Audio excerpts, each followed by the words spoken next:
ಹರೇ ಕೃಷ್ಣ ಮಾತಾಜಿ. ಏನು ಕೇಳಿಸ್ತಾ ಇಲ್ಲ. ಹರೇ ಕೃಷ್ಣ. ಹರೇ ಕೃಷ್ಣ. ಹರೇ ಕೃಷ್ಣ. ಲೀಲಾಮೃತ ತರಗತಿಗೆ ಎಲ್ಲರಿಗೂ ಸ್ವಾಗತ. ಓಂ ಅಜ್ಞಾನತಿಮಿರಾಂಧಸ್ಯ ಜ್ಞಾನಾಂಜನಶಲಾಕಯಾ ಚಕ್ಷುರುನ್ಮಿಲಿತಂ ಯೇನ ತಸ್ಮೈ ಶ್ರೀ ಗುರುವೇ ನಮಃ. ಶ್ರೀ ಚೈತನ್ಯ ಮನೋಭೀಷ್ಟಂ ಸ್ಥಾಪಿತಂ ಯೇನ ಭೂತಲೆ ಸ್ವಯಂ ರೂಪ ಕದಾ ಮಹ್ಯಂ ದದಾತಿ ಸ್ವಪದಾಂತಿಕಂ. ವಂದೇಹಂ ಶ್ರೀ ಗುರೋಃ ಶ್ರೀಯುತ ಪದಕಮಲಂ ಶ್ರೀ ಗುರೂನ್ ವೈಷ್ಣವಾಂಶ ಶ್ರೀರೂಪಂ ಸಾಗ್ರಜಾತಂ ಸಗಣರಹಿತ ಶ್ರೀ ವಿಶಾಖಾನ್ವಿತಾಂಶ ಸ್ವಾದ್ವೈತಂ ಸಾವಧೂತಂ ಪರಿಜನ ಸಹಿತಂ ಶ್ರೀಕೃಷ್ಣ ಚೈತನ್ಯ ದೇವಂ ಶ್ರೀ ರಾಧಾ ಕೃಷ್ಣ ಪಾದಾನ್ ಸಹಗಣ ಲಲಿತಾ ಶ್ರೀ ವಿಶಾಖಾನ್ವಿತಾಂಶ. ಹೇ ಕೃಷ್ಣ ಕರುಣಾ ಸಿಂಧೋ ದೀನ ಬಂಧೋ ಜಗತ್ಪತೆ ಗೋಪೇಶ ಗೋಪಿಕಾ ಕಾಂತ ರಾಧಾ ಕಾಂತ ನಮೋಸ್ತುತೆ. ತಪ್ತ ಕಾಂಚನ ಗೌರಾಂಗಿ ರಾಧೆ ವೃಂದಾವನೇಶ್ವರಿ ವೃಷಭಾನುಸುತೆ ದೇವಿ ಪ್ರಣಮಾಮಿ ಹರಿಪ್ರಿಯೆ. ವಾಂಛಾಕಲ್ಪತರುಭ್ಯಶ್ಚ ಕೃಪಾ ಸಿಂಧುಭ್ಯ ಏವ ಚ ಪತಿತಾನಾಂ ಪಾವನೇಭ್ಯೋ ವೈಷ್ಣವೇಭ್ಯೋ ನಮೋ ನಮಃ. ಜಯೋ ಶ್ರೀಕೃಷ್ಣ ಚೈತನ್ಯ ಪ್ರಭೋ ನಿತ್ಯಾನಂದ ಶ್ರೀ ಅದ್ವೈತ ಗದಾಧರ ಶ್ರೀವಾಸಾದಿ ಗೌರಭಕ್ತರಿಂದ. ಹರೇ ಕೃಷ್ಣ ಕೃಷ್ಣ ಕೃಷ್ಣ ಹರೇ ಹರೇ ಹರೇ ರಾಮ ರಾಮ ರಾಮ ಹರೇ ಹರೇ. ಹರೇ ಕೃಷ್ಣ ಕೃಷ್ಣ ಕೃಷ್ಣ ಹರೇ ಹರೇ ಹರೇ ರಾಮ ರಾಮ ರಾಮ ಹರೇ ಹರೇ. ಲೀಲಾಮೃತ ತರಗತಿಗೆ ಎಲ್ಲರಿಗೂ ಸ್ವಾಗತ. ನಾವು ಹಿಂದಿನ ತರಗತಿಯಲ್ಲಿ ಚಿಕಾಗೋದಲ್ಲಿ ಪ್ರಭುಪಾದರು ಯಾವ್ಯಾವ ವಿಷಯದ ಬಗ್ಗೆ ಮಾತಾಡಿದ್ರು ಅಂತ ತಿಳ್ಕೊಂಡಿದ್ವಿ. ಈಗ ನಾವು ಫಿಲಿಡೆಲ್ಫಿಯಾದಲ್ಲಿ ಯಾವ್ಯಾವ ವಿಷಯ ಮಾತಾಡ್ತಾರೆ ಅನ್ನೋ ತಿಳ್ಕೊಳ್ಳೋಣ. ಅದಕ್ಕೆ ಮುಂಚೆ ಚಿಕಾಗೋದಲ್ಲಿ ಪ್ರಭುಪಾದರು ಯಾವ್ಯಾವ ವಿಷಯದ ಬಗ್ಗೆ ಮಾತಾಡಿದ್ರು ಅಂತ ಯಾರು ಹೇಳ್ಬೋದಾ? ಯಾವ್ಯಾವ ವಿಷಯದ ಬಗ್ಗೆ ಪ್ರಚಾರ ಮಾತಾಡಿದ್ರು ಅವ್ರ ಶಿಷ್ಯರ ಜೊತೆ ಅಂತ? ಈ ಪಾಠದ ಹೆಸರೇ ಪ್ರಭುಪಾದರ ಬೋಧನೆಗಳು. ಅವ್ರು ಯಾವ್ಯಾವ ವಿಷಯದ ಬಗ್ಗೆ ಬೋಧನೆ ಮಾಡಿದ್ರು ಅಂತ ಒಂದೇ ಲೈನು ಯಾರಾದ್ರೂ ಹೇಳ್ಬೋದಾ? ಹರೇ ಕೃಷ್ಣ. ಸ್ತ್ರೀ ವಿಚಾರದ ಬಗ್ಗೆ ಹೇಳಿದ್ರು ಮಾತಾಜಿ. ಸ್ತ್ರೀ ವಿಚಾರದ ಬಗ್ಗೆ ಹೇಳಿದ್ರು. ಅದಕ್ಕಿಂತ ಮುಂಚೆ ಅಪರಾಧ ಏಕೆ ಮಾಡ್ತಾರೆ ಮತ್ತೆ ಅದಕ್ಕೆ ಪರಿಹಾರ ಏನು ಅನ್ನೋ ವಿಷಯದ ಬಗ್ಗೆ ಅದನ್ನಾಗ್ಲೇ ಪ್ರಭುಪಾದರು ತೋರಿಸಿದ್ರು. ಬೇರೆ ಕಡೆ ಹಿಪ್ಪಿಗಳನ್ನ ಹ್ಯಾಪಿ ಮ್ಯಾನ್ ಆಗಿ ಮಾಡಿ ತೋರಿಸಿದ್ರು ಅವರು. ಇಲ್ಲಿ ದೊಡ್ಡ ಪ್ರಮಾಣದಲ್ಲಿ ಯಾವ ತರ ಮಾಡ್ಬೋದು ಅನ್ನೋದನ್ನು ಸಹ ಇಲ್ಲಿ ವಿಚಾರ ಮಾಡಿದ್ರು. ಆಮೇಲೆ ಇನ್ಯಾವ ವಿಷಯದ ಬಗ್ಗೆ ಮಾತಾಡಿದ್ರು?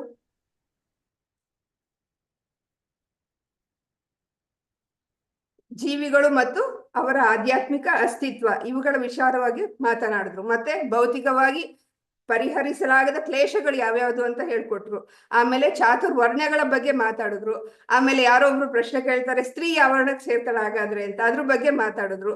ಆಮೇಲೆ ಕೇವಲ ಸ್ತ್ರೀ ಯಾಕೆ ಗರ್ಭಿಣಿ ಆಗ್ಬೇಕು, ಪುರುಷರು ಯಾಕೆ ಆಗ್ಬಾರ್ದು ಅನ್ನೋ ವಿಚಾರಗಳನ್ನೆಲ್ಲ ಮಾತಾಡಿ ಅವ್ರಿಗೆ ಚಾತುರ್ವರ್ಣ್ಯಗಳ ಬಗ್ಗೆ ಅವರು ತಿಳಿಸ್ಕೊಟ್ರು.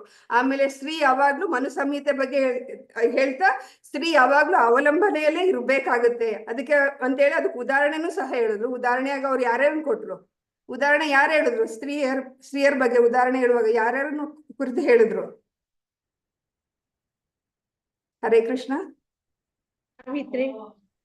ಕುಂತಿ ಮತ್ತೆ ಸೀತಾದೇವಿ ಬಗ್ಗೆ ಹೇಳಿದ್ರು. ಮತ್ತೆ ಈ ಯುಗದಲ್ಲೂ ಅದೇ ತರ ಇರಬಹುದಾ ಅಂತ ಕೇಳಿದಾಗ ಏನಂತ ಉತ್ತರ ಕೊಟ್ರು ಅವರು?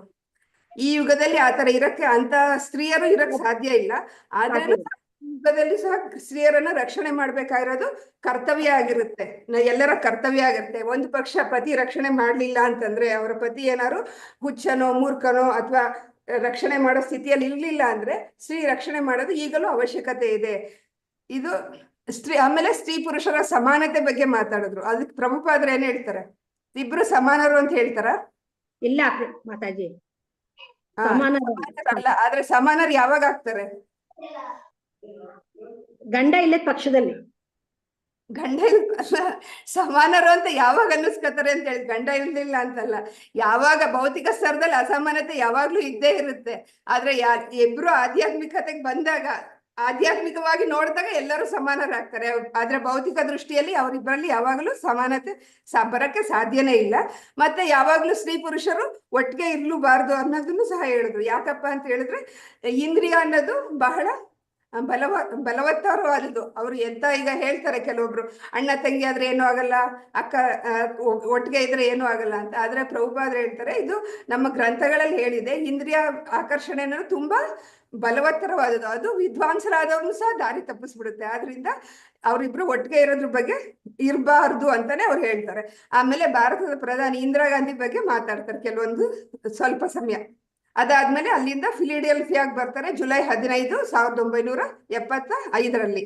ಈಗ ಓದ್ತೀರಾ ಯಾರಾದ್ರೂ? ಹರೇ ಕೃಷ್ಣ. ಯಾರು ಓದ್ತೀರಾ ಹ್ಯಾಂಡ್ ರೈಸ್ ಮಾಡಿ. ಹರೇ ಕೃಷ್ಣ. ಸ್ಕ್ರೀನ್ ಕಾಣಿಸ್ತಾ ಇದೆಯಾ? ಓದಿ ಮಾತಾಡಿ. ಮಂಜುಳಾ ಗಾಯತ್ರಿ ಮಾತಾಡಿ ಓದಿ. ಹರೇ ರತ್ನ ಕೃಷ್ಣ ಮಾತಾಜಿ ಮಾತಾಜಿ. ಓದ್ತೀರಾ? ಓದಿ. ಹರೇ ಓದಿ. ಕೃಷ್ಣ. ಗಾಯತ್ರಿ ಮಾತಾಡಿ. ಗಾಯತ್ರಿ ಮಾತಾಜಿ ಮೊನ್ನೆ ಓದಿದಾರಲ್ಲ ಮಾತಾಜಿ. ರತ್ನ ಮಾತಾಜಿ ಓದಿ. ಓದೋದಾದ್ರೆ ಓದ್ಲಿ. ಓದ್ಲ ಮಾತಾಜಿ. ಶ್ರುತಿ ಮಾತಾಜಿ ಓದಿ.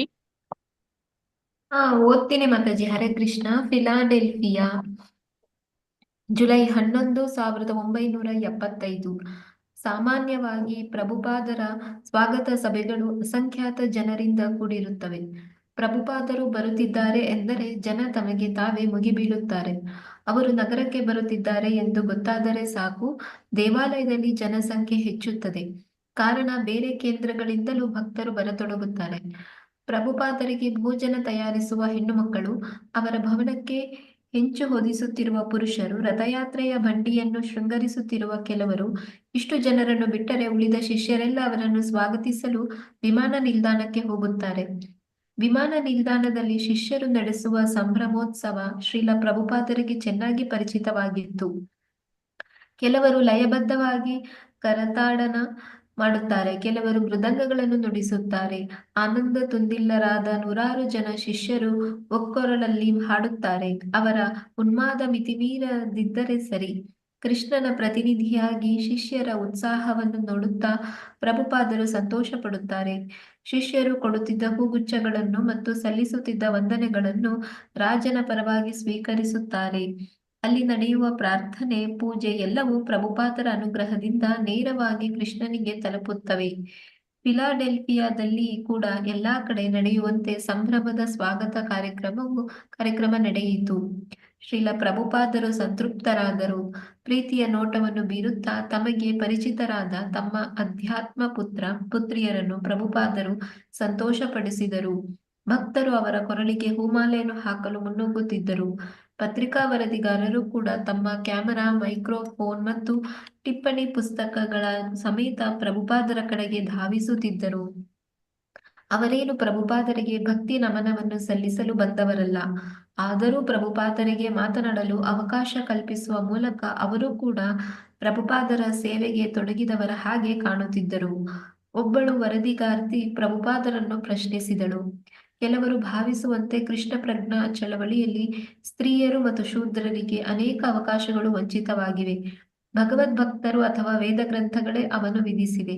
ಈ ಬಗ್ಗೆ ನೀವು ಏನು ಹೇಳುತ್ತೀರಿ? ಆಕೆ ಒಂದೇ ಉಸಿರಿನಲ್ಲಿ ಈ ಪ್ರಶ್ನೆ ಕೇಳಿದಳು. ಬ್ರಹ್ಮಾನಂದ ಸ್ವಾಮಿಗಳು ಪ್ರಭುಪಾದರಿಗಾಗಿ ಆಕೆ ಪ್ರಶ್ನೆಯನ್ನು ಮತ್ತೆ ನಿಧಾನವಾಗಿ ಹೇಳಿದರು. ಸ್ತ್ರೀಯರು ಮತ್ತು ಕಪ್ಪು ಜನಗಳಿಗೆ ಕೆಳದರ್ಜೆಯ ಕರ್ತವ್ಯವನ್ನು ನೀವು ವಿಧಿಸಿದ್ದೀರಿ ಎಂದು ಆಕೆ ಹೇಳುತ್ತಾಳೆ.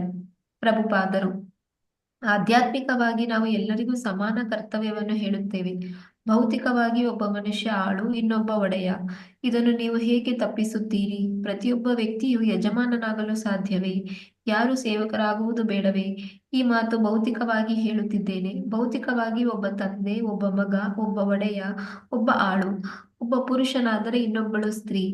ಇದನ್ನು ನೀವು ಹೇಗೆ ತಪ್ಪಿಸುತ್ತೀರಿ? ಆದರೆ ಆಧ್ಯಾತ್ಮಿಕ ನೆಲೆಯಲ್ಲಿ ಮಾತ್ರ ಎಲ್ಲರೂ ಸಮಾನರು. ಇಲ್ಲೂ ಕೂಡ ಚಿಕಾಗೋದಲ್ಲಿ ಕೇಳಿ ಬಂದಂತಹ ಮಾತುಗಳೇ ಕೇಳಿ ಬಂದವು. ಇಲ್ಲಿಯೂ ಮತ್ತೆ ಅದೇ ಪ್ರಶ್ನೆಗಳು. ವರದಿಗಾರ: ಹಾಗಾದರೆ ಭೌತಿಕವಾಗಿ ಆಗುತ್ತಿರುವುದು ಅಮುಖ್ಯ ಎಂದು ನೀವು ಭಾವಿಸುತ್ತೀರಿ? ಪ್ರಭುಪಾದರು: ಭೌತಿಕವಾಗಿ ತಾರತಮ್ಯಗಳು ಇದ್ದೇ ಇವೆ. ಆದರೆ ನೀವು ಆಧ್ಯಾತ್ಮಿಕ ನೆಲೆಗೆ ಬಂದಾಗ, ಎಲ್ಲರಲ್ಲಿಯೂ ಇರುವ ಆತ್ಮವನ್ನು ಕಂಡಾಗ ಎಲ್ಲರೂ ಸರಿಸಮಾನರು. ಈಗ ನೀವು ಕೆಂಪು ಬಟ್ಟೆಗಳನ್ನು ಹಾಕಿಕೊಂಡಿದ್ದೀರಿ, ನಾನು ಬೇರೆ ಬಣ್ಣದ ಬಟ್ಟೆಗಳನ್ನು ಹಾಕಿಕೊಂಡಿದ್ದೇನೆ. ಈ ವ್ಯತ್ಯಾಸ ಇರಲೇಬೇಕು. ಇಲ್ಲಿ ನೂರಾರು ಜನ ಸ್ತ್ರೀ ಪುರುಷರು ಸೇರಿದ್ದಾರೆ. ಒಬ್ಬೊಬ್ಬರು ಒಂದೊಂದು ತರಹ ಉಡುಪು ಧರಿಸಿದ್ದಾರೆ. ಬಟ್ಟೆಯ ದೃಷ್ಟಿಯಿಂದ ಅವರೆಲ್ಲ ಭಿನ್ನ, ಆದರೆ ಬಟ್ಟೆಯ ಒಳಗೆ ಜೀವಂತ ಅಸ್ತಿತ್ವಗಳಾಗಿ ಅವರೆಲ್ಲ ಒಂದೇ. ತಾರತಮ್ಯ ಎನ್ನುವುದು ಭೌತಿಕ ನೆಲೆಯಲ್ಲಿ ಮಾತ್ರ, ಅಧ್ಯಾತ್ಮ ನೆಲೆಯಲ್ಲಿ ಅಲ್ಲ. ಇನ್ನೊಬ್ಬ ವರದಿಗಾರ ಪ್ರಭುಪಾದರನ್ನು ಪ್ರಶ್ನಿಸಿದ: ನನ್ನದೊಂದು ಪ್ರಶ್ನೆ. ನಿಮ್ಮನ್ನು ಕಂಡರೆ ಇಲ್ಲಿ ಸೇರಿರುವ ಜನ ಎಷ್ಟೊಂದು ಭಾವುಕವಾಗಿ ಸ್ಪಂದಿಸುತ್ತಾರೆ. ಆಶ್ಚರ್ಯ. ಹಾಗೆ ಅವರು ವರ್ತಿಸಲು ಅವರಿಗೆ ನೀವು ಏನನ್ನು ನೀಡುತ್ತಿದ್ದೀರಿ? ಪ್ರಭುಪಾದ: ನಾನು ಅವರಿಗೆ ಅಧ್ಯಾತ್ಮ ಹರೇ ಜ್ಞಾನವನ್ನು ಕೃಷ್ಣ ಮಾತಾಜಿ, ಧನ್ಯವಾದಗಳು ಮಾತಾಜಿ. ಮಂಜುಳಾ ದೇವಿ ಮಾತಾಜಿ ಓದಿ. ಓದ್ತೀನಿ ಮಾತಾಜಿ. ಇನ್ನೊಬ್ಬ ವರದಿಗಾರ ಪ್ರಭುಪಾದರನ್ನು ಪ್ರಶ್ನಿಸಿದ. ನನ್ನದೊಂದು ಪ್ರಶ್ನೆ. ನಿಮ್ಮನ್ನು ಕಂಡರೆ ಇಲ್ಲಿ ಸೇರಿರುವ ಜನ ಎಷ್ಟೊಂದು ಭಾವುಕರಾಗಿ ಸ್ಪಂದಿಸುತ್ತಾರೆ. ಆಶ್ಚರ್ಯ. ಹಾಗೆ ಅವರು ವರ್ತಿಸಲು ಅವರಿಗೆ ನೀವು ಏನನ್ನು ನೀಡುತ್ತಿದ್ದೀರಿ? ಪ್ರಭುಪಾದ: ನಾನು ಅವರಿಗೆ ಆಧ್ಯಾತ್ಮ ಜ್ಞಾನವನ್ನು ನೀಡುತ್ತಿದ್ದೇನೆ. ನಾವು ಭೌತಿಕ ನೆಲೆಯಿಂದ ಮೇಲೆ ಇದ್ದೇವೆ. ಆದುದರಿಂದಲೇ ನಮಗೆ ಇವನು ಅಮೇರಿಕನ್, ಇವನು ಭಾರತೀಯ, ಇವನು ಕರಿಯ, ಇವನು ಬಿಳಿಯ ಎಂಬ ಭೇದ ಭಾವವಿಲ್ಲ, ತಾರತಮ್ಯವಿಲ್ಲ. ಪ್ರತಿಯೊಬ್ಬ ವ್ಯಕ್ತಿಯು ಭಗವಂತನ ಸೇವಕ. ಸಾಕಲ್ಲವೇ? ಇನ್ನೊಬ್ಬ ವರದಿಗಾರ: ಜಗತ್ತಿನಲ್ಲಿ ಅನೇಕ ಗುರುಗಳಿದ್ದಾರೆ. ಹಾಗಿರುವಾಗ ನಿಮ್ಮ ಮಾತು ಮಾತ್ರ ಸತ್ಯ ಎಂದು ನೀವೇಕೆ ಭಾವಿಸುತ್ತೀರಿ? ಪ್ರಭುಪಾದ: ಏಕೆಂದರೆ ನಾವು ಸತ್ಯವನ್ನು ಮಾತ್ರ ಹೇಳುತ್ತೇವೆ. ನಾವು ಮೋಸ ಮಾಡುವುದಿಲ್ಲ. ನಾನು ದೇವರು ಎಂದು ಬುರುಡೆ ಬಿಡುವುದಿಲ್ಲ. ನಮಗೆ ವಾಸ್ತವಾಂಶ ಗೊತ್ತಿದೆ.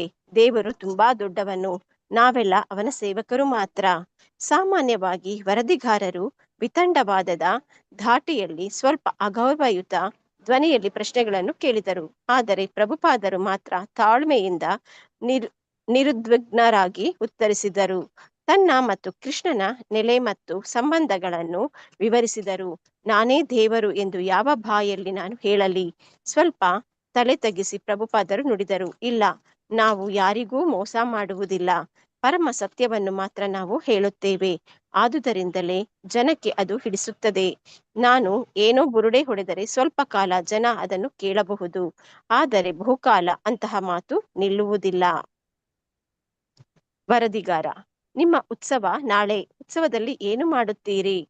ಪ್ರಭುಪಾದ: ಉತ್ಸವ ಭಗವಂತನಾದ ಕೃಷ್ಣನ ಸ್ಮರಣೆ ಅಷ್ಟೇ.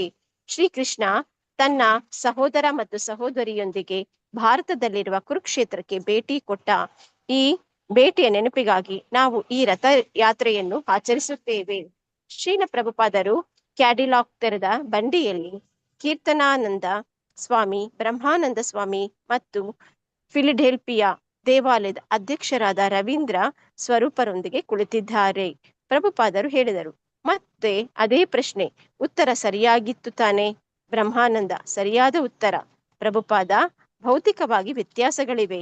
ನಿಮ್ಮ ಉಡುಪು ಬೇರೆ, ನನ್ನ ಉಡುಪು ಬೇರೆ. ಆದರೆ ಆಧ್ಯಾತ್ಮಿಕ ನೆಲೆಯಲ್ಲಿ ಯಾವುದೇ ವ್ಯತ್ಯಾಸವಿಲ್ಲ. ಚಾಲಕ ಹಿಂತಿರುಗಿ ನೋಡಿ ಹೇಳಿದ, ನಿಮಗೆ ಹೆಚ್ಚು ಗಾಳಿ ಬೇಕೆಂದರೆ ಅದಕ್ಕೆ ವ್ಯವಸ್ಥೆ ಇದೆ. ಶ್ರೀಲ ಪ್ರಭುಪಾದರೆ ಹವಾನಿಯಂತ್ರಕ ವ್ಯವಸ್ಥೆಯನ್ನು ಚಾಲು ಮಾಡಲೇ? ಬ್ರಹ್ಮಾನಂದರು ಕೇಳಿದರು. ಪರವಾಗಿಲ್ಲ ಬಿಡಿ, ವಾತಾವರಣವೇ ತಂಪಾಗಿದೆ. ಕಿಟಕಿಗಳನ್ನು ತೆರೆಯಲಾಯಿತು. ಫಿಲಿಡೆಲ್ಫಿಯಾಕ್ಕೆ ಈ ಮೊದಲು 2 ಬಾರಿ ಬಂದಿದ್ದನ್ನು ಪ್ರಭುಪಾದರು ನೆನಪಿಸಿಕೊಂಡರು. ಟೆಂಪಲ್ ಯೂನಿವರ್ಸಿಟಿಯಲ್ಲಿ ಉಪನ್ಯಾಸವೊಂದನ್ನು ನಡೆಸಿಕೊಡುವುದಕ್ಕಾಗಿ ಪ್ರಭುಪಾದರು ತಮ್ಮ ಶಿಷ್ಯರೊಂದಿಗೆ 1969ರಲ್ಲಿ ನ್ಯೂಯಾರ್ಕ್ ನಗರದಿಂದ ಇಲ್ಲಿಗೆ ಬಂದಿದ್ದರು.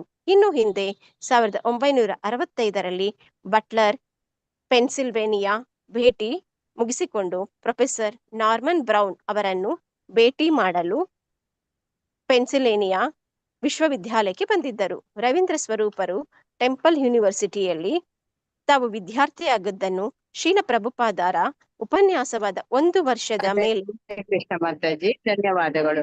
ಧನ್ಯವಾದ. ರೀನಾ ಮಾತಾಜಿ ಅಥವಾ ರತ್ನ ಮಾತಾಜಿ ಓದಿ. ನಿತ್ಯಾನಂದ ನಾವು ಸೇರಿಕೊಂಡಂತ ಹೇಳಿದ್ದಾರೆ.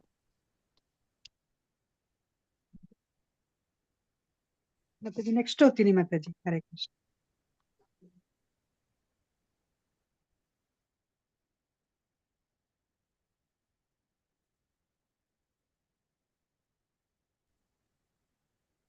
ಹೇ ಮಂಜುಳಾ ಮಾತಾಜಿ ಓದಿ. ಹರೇ ಕೃಷ್ಣ ಮಾತಾಜಿ. ರವೀಂದ್ರ ಅಲ್ಲಿಂದ ಅಲ್ವಾ ಮಾತಾಜಿ?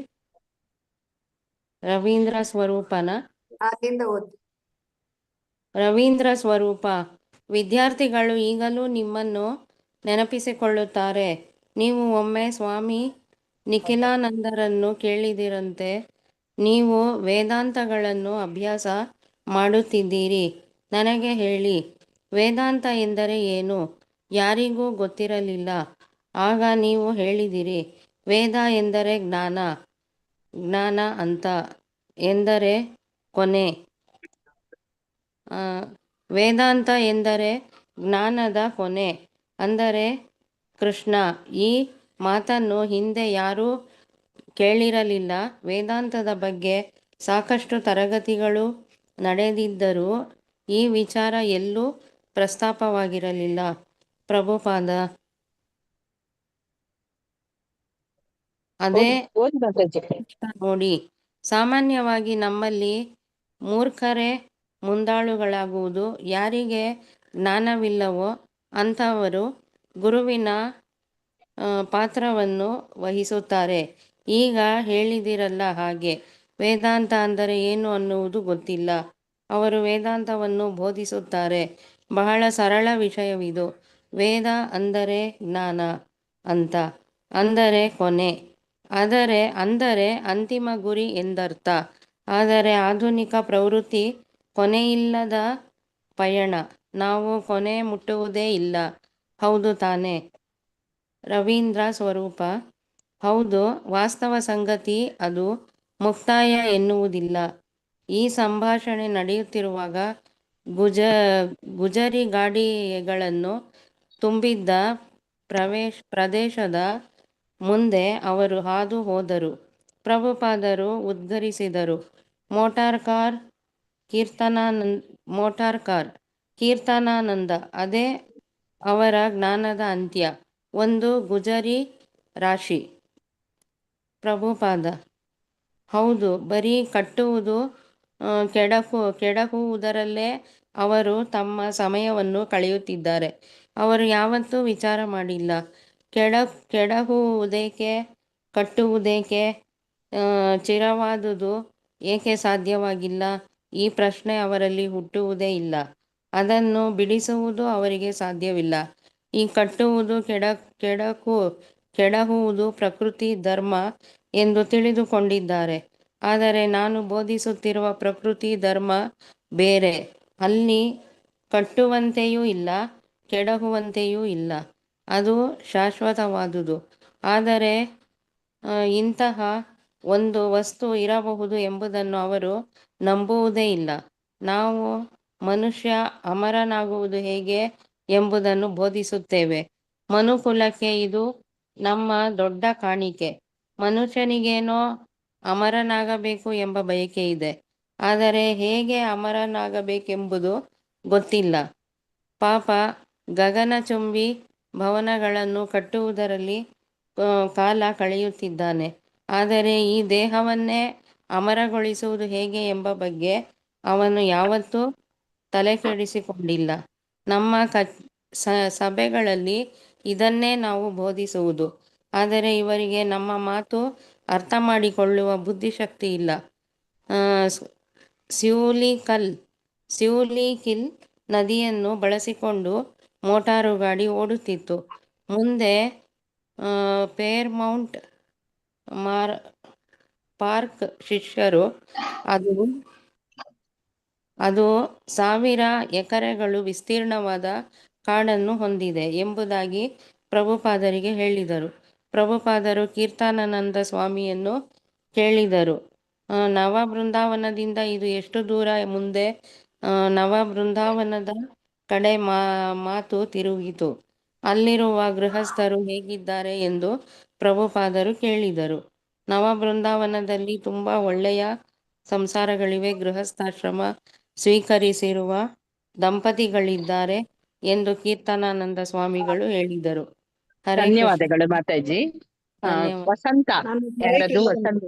ಮಾತಾಜಿ ಹರೇ ಓದ್ಲಾ? ಕೃಷ್ಣ. ಓದಿ ಮಾತಾಜಿ, ಓದಿ.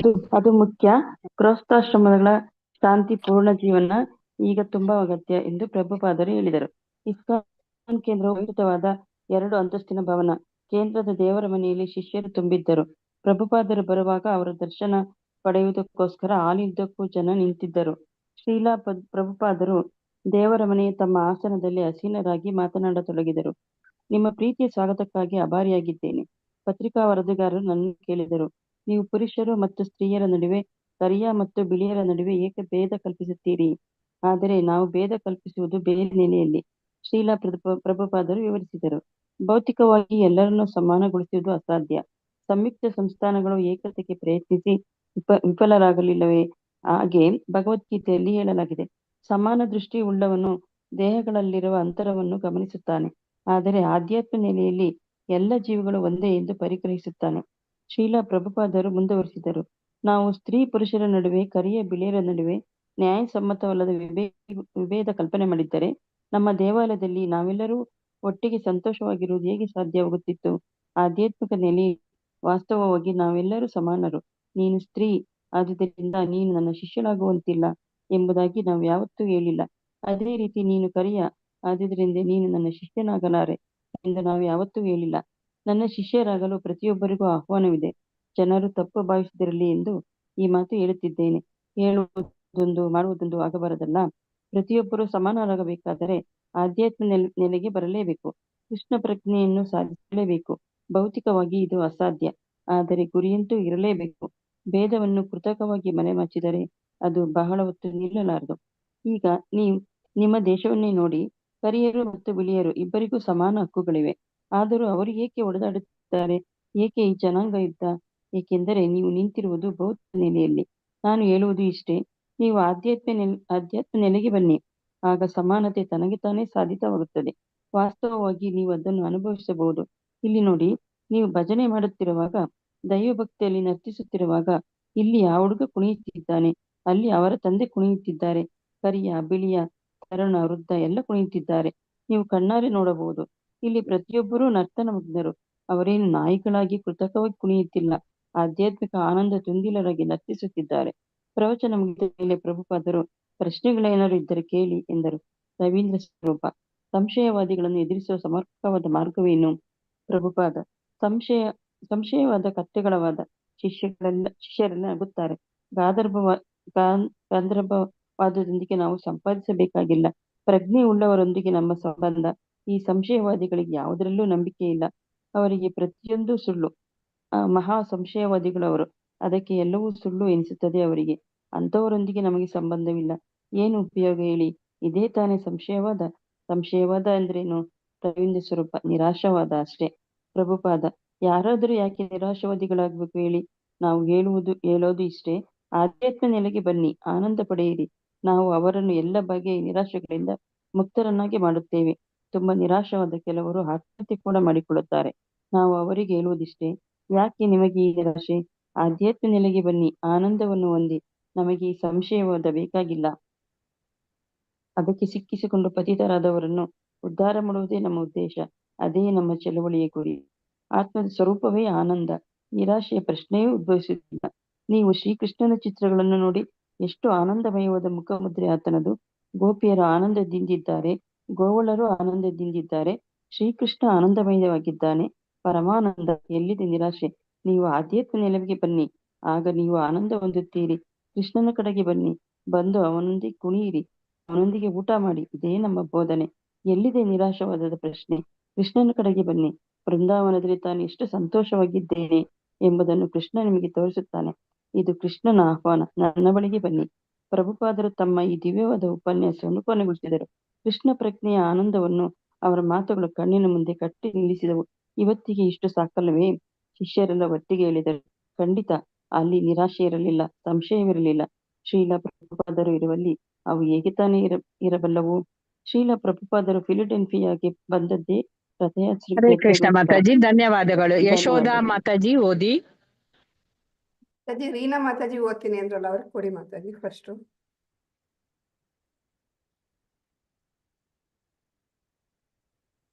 ಹರೇ ಕೃಷ್ಣ ಮಾತಾಜಿ. ಓದ್ಲಾ ಮಾತಾಜಿ? ಹರೇ ಕೃಷ್ಣ ಮಾತಾಜಿ. ಶ್ರೀಲ ಪ್ರಭುಪಾದರು ಫಿಲಡೆಲ್ಫಿಯಾಕ್ಕೆ ಬಂದದ್ದೇ ರಥಯಾತ್ರೆಗೋಸ್ಕರ. 1970ರಿಂದಲೂ ಭಕ್ತರು ಫಿಲಡೆಲ್ಫಿಯಾದಲ್ಲಿ ರಥಯಾತ್ರೆಯನ್ನು ನಡೆಸುತ್ತಿದ್ದರು. ಆದರೆ ಸಣ್ಣ ಪ್ರಮಾಣದಲ್ಲಿ ಮೊದಲನೇ ರಥಯಾತ್ರೆಯಲ್ಲಿ ಅಲಂಕೃತವಾದ ಸಿಗಾರ್ ಡಬ್ಬದಲ್ಲಿ ಪುಟ್ಟ ಮೂರ್ತಿಗಳನ್ನ ಇಟ್ಟುಕೊಂಡು ರಥಯಾತ್ರೆಯನ್ನು ನಡೆಸಲಾಗಿತ್ತು. ಮತ್ತು ರಥಯಾತ್ರೆಯ ಅನಂತರ ಸ್ಕೂಲಿಕಿಲ್ ನದಿ ತೀರದಲ್ಲಿ ಮೂರ್ತಿಗಳನ್ನಿಟ್ಟು ಕೀರ್ತನ ಕಾರ್ಯಕ್ರಮ ನಡೆಸಿದ್ದರು. ಕೀರ್ತನೆ ನಡೆಯುವಾಗ ವಿಹಾರಕ್ಕೆ ಬಂದ ಜನ ಬಿಸಿಲಲ್ಲಿ ಅಲ್ಲಿ ಇಲ್ಲಿ ಮಲಗಿಕೊಂಡಿದ್ದರು. ಮುಂದಿನ ವರ್ಷದ ರಥಯಾತ್ರೆ ಸ್ವಲ್ಪ ದೊಡ್ಡ ಪ್ರಮಾಣದಲ್ಲಿ ನಡೆಯಿತು. ರಥಯಾತ್ರೆಯಲ್ಲಿ 1 ಅಡಿ ಎತ್ತರದ ಮೂರ್ತಿಗಳನ್ನು ತೆಗೆದುಕೊಂಡು ಹೋಗಲಾಯಿತು. ಅದು ಕೂಡ ಅಂತಹ ಮಹತ್ವಾಕಾಂಕ್ಷೆಯ ರಥಯಾತ್ರೆ ಏನಲ್ಲ. ಆದರೂ ಆಗ ಶ್ರೀಲ ಪ್ರಭುಪಾದರು ಒಂದು ಪ್ರಶಂಸಾ ಪತ್ರವನ್ನು ಬರೆದಿದ್ದರು. ನೀವು ರಥಯಾತ್ರೆಯನ್ನು ತುಂಬಾ ಚೆನ್ನಾಗಿ ನಡೆಸಿದಿರಿ ಎಂಬುದನ್ನು ಕೇಳಿ ನನಗೆ ಸಂತೋಷವಾಯಿತು. ಮುಂದಿನ ವರ್ಷ ನಾವು ಸ್ಯಾನ್ ಫ್ರಾನ್ಸಿಸ್ಕೋ ಮತ್ತು ಲಂಡನ್ ನಲ್ಲಿ ನಡೆಸುವಂತಹ ರಥವನ್ನೇ ಬಳಸಿ ರಥಯಾತ್ರೆಯನ್ನು ನಡೆಸಿ. ಅದು ತುಂಬಾ ಚೆನ್ನಾಗಿರುತ್ತದೆ. ಸಣ್ಣ ರಥವಾದರೂ ಪರವಾಗಿಲ್ಲ, ರಥೋತ್ಸವ ಚೆನ್ನಾಗಿ ನಡೆಯಲಿ. ಪ್ರಭುಪಾದರ ಪತ್ರ ಬಂದ ನಂತರ ರವೀಂದ್ರ ಸ್ವರೂಪರು ದೇವಾಲಯದ ಅಧ್ಯಕ್ಷರಾದರು. 1972ರಲ್ಲಿ ನಿಜವಾದ ರಥಯಾತ್ರೆಯನ್ನೇ ಮಾಡಬೇಕೆಂದು ಅವರು ತೀರ್ಮಾನಿಸಿದರು. ಭಕ್ತರು ಅದನ್ನು ಮಾಡಿಯೇ ಬಿಟ್ಟರು. ಒಂದು ಸಣ್ಣ ರಥ, ಆದರೆ ನಿಜವಾದ ರಥ. ವಾಷಿಂಗ್ಟನ್ ಸ್ಕ್ವೇರ್ ಉಪವನದ ತನಕ ಮೆರವಣಿಗೆ ನಡೆಯಿತು. 1973ರಲ್ಲಿ ದೊಡ್ಡ ರಥವನ್ನೇ ಕಟ್ಟಲಾಯಿತು. ಉತ್ಸವದಲ್ಲಿ ಸಹಕರಿಸಲು ಬೇರೆ ನಗರಗಳಿಂದಲೂ ಭಕ್ತರು ಬಂದರು. ಆಗ ಶ್ರೀಲ ಪ್ರಭುಪಾದರು ಪುನಃ ಪತ್ರ ಬರೆದರು. ರಥಯಾತ್ರೆಯಲ್ಲಿ 1 ಅಥವಾ 3 ರಥಗಳಿರಬೇಕು. ದೂರದರ್ಶನ ಕೇಂದ್ರವೊಂದು ರಥಯಾತ್ರಾ ಕಾರ್ಯಕ್ರಮವನ್ನು ಬಿತ್ತರಿಸಲು ಉತ್ಸಾಹಗೊಂಡಿರುವುದನ್ನು ತಿಳಿದು ನನಗೆ ಸಂತೋಷವಾಗಿದೆ. ಇಂತಹ ಉತ್ಸವಗಳನ್ನು ಜನ ನೋಡಬೇಕು. ಕೃಷ್ಣ ಪ್ರಜ್ಞೆ ಎಂದರೆ ನಿಜಕ್ಕೂ ಆನಂದದ ಅನುಭವ ಎಂಬುದು ಜನರಿಗೆ ತಿಳಿಯಬೇಕು. ಉಳಿದಿದೆಲ್ಲವೂ ಕೃತಕ. ನಿಮ್ಮ ರಥಯಾತ್ರೆ ನಿಜಕ್ಕೂ ಚೆನ್ನಾಗಿದೆ. 1974ರಲ್ಲಿ ರವೀಂದ್ರ ಸ್ವರೂಪರು ಪ್ರಭುಪಾದರಿಗೆ ಪತ್ರ ಬರೆದು ಫಿಲಡೆಲ್ಫಿಯಾದಲ್ಲಿ ನಡೆಯುತ್ತಿರುವ ಬೋಧನಾ ಕಾರ್ಯಕ್ರಮಗಳನ್ನು ವಿವರಿಸಿದ್ದರು. ಜೊತೆಗೆ ಜಗನ್ನಾಥ ಮೂರ್ತಿಯ ಕೆಲವು ಚಿತ್ರಗಳನ್ನು ಕಳುಹಿಸಿದ್ದರು. ಚಿತ್ರಗಳು ಶ್ರೀಲ ಪ್ರಭುಪಾದರನ್ನು ಗಾಢವಾಗಿ ಪ್ರಭಾವಿಸಿದವು. ಹರೇ ಕೃಷ್ಣ ಮಾತಾಜಿ, ಧನ್ಯವಾದಗಳು. ಮಾತಾಜಿ.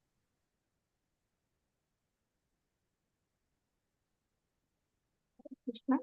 ನೆಕ್ಸ್ಟ್ ಯಾರು ಮಾತಾಜಿ? ವಸಂತನ ಹೇಳಿದ್ದು. ಉಮಾದೇವಿ ಓದ್ಲಾ ಮಾತಾಜಿ? ಓದಿ ಮಾತಾಜಿ. ಎಲ್ಲಿಂದ ಮಾತಾಜಿ?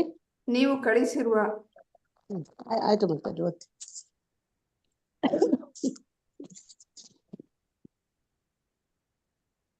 ನೀವು ಕಳುಹಿಸಿರುವ ಬಣ್ಣದ ಭಾವಚಿತ್ರಗಳನ್ನು ನೋಡಿದೆ.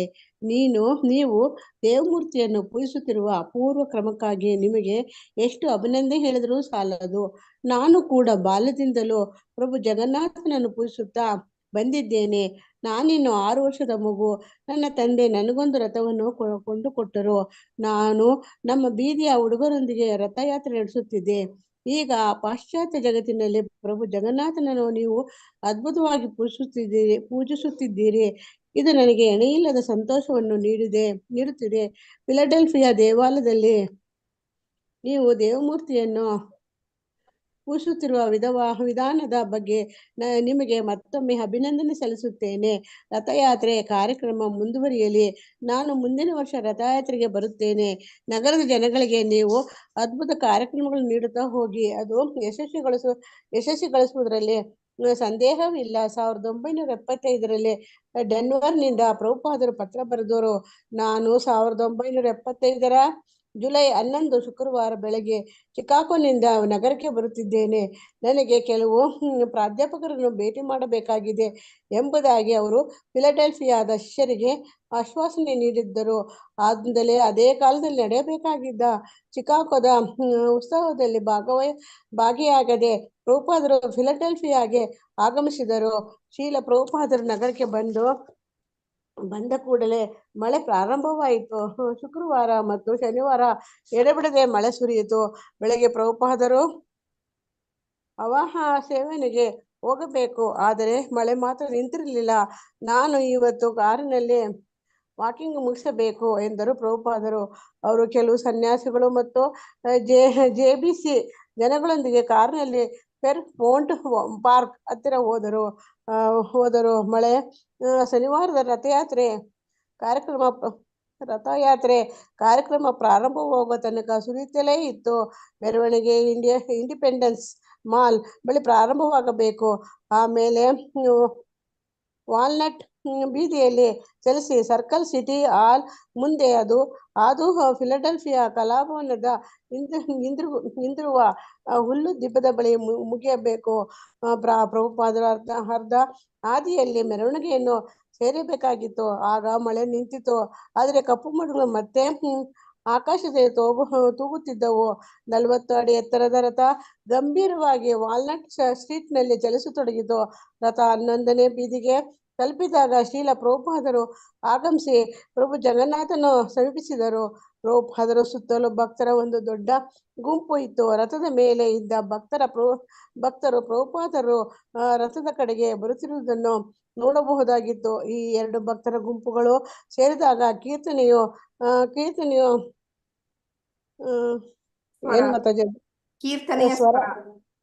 ಗೀತನೆಯ ಸ್ವರ ನೋಡಬಹುದಾಗಿತ್ತು. ಈ 2 ಆಕಾಶವನ್ನು ಮುಟ್ಟಿತ್ತು.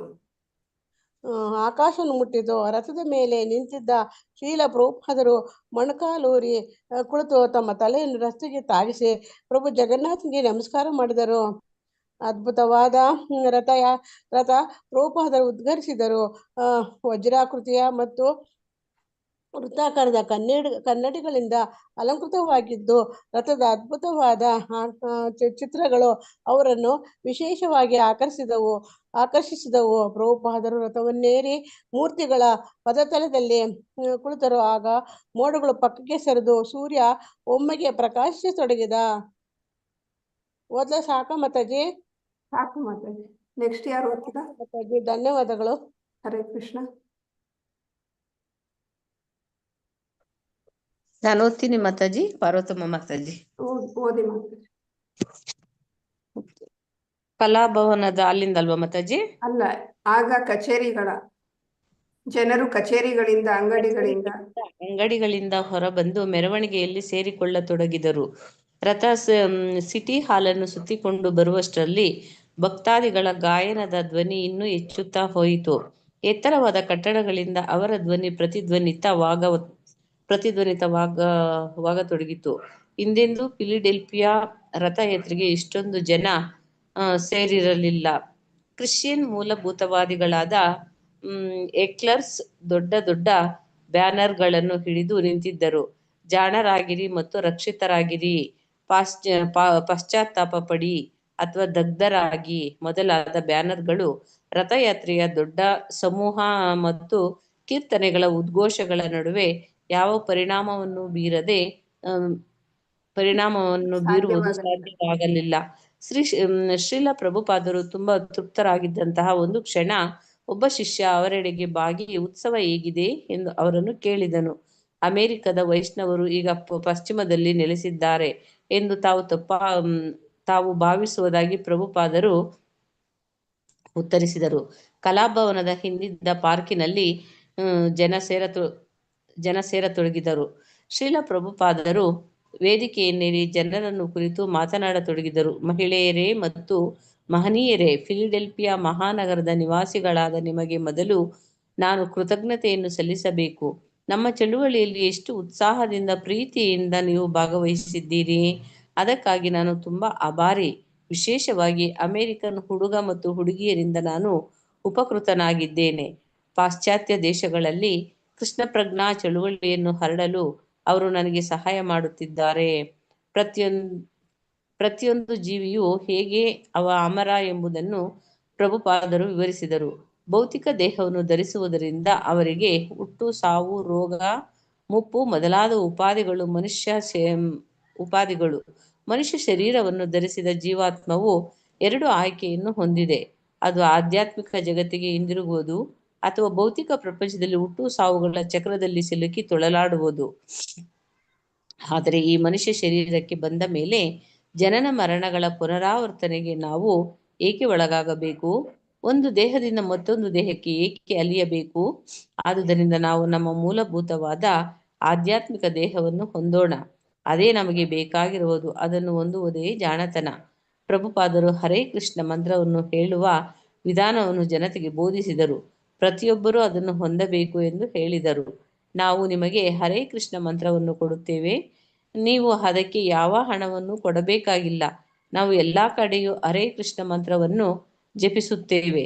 ರಥಯಾತ್ರೆ ಸಮಯದಲ್ಲಿ ನೀವೇ ಅದನ್ನು ಗಮನಿಸಿದ್ದೀರಿ. ಹರೇ ಕೃಷ್ಣ ಮಂತ್ರವನ್ನು ಜಪಿಸುವುದಷ್ಟೇ ನಮ್ಮ ಮಾರ್ಗ.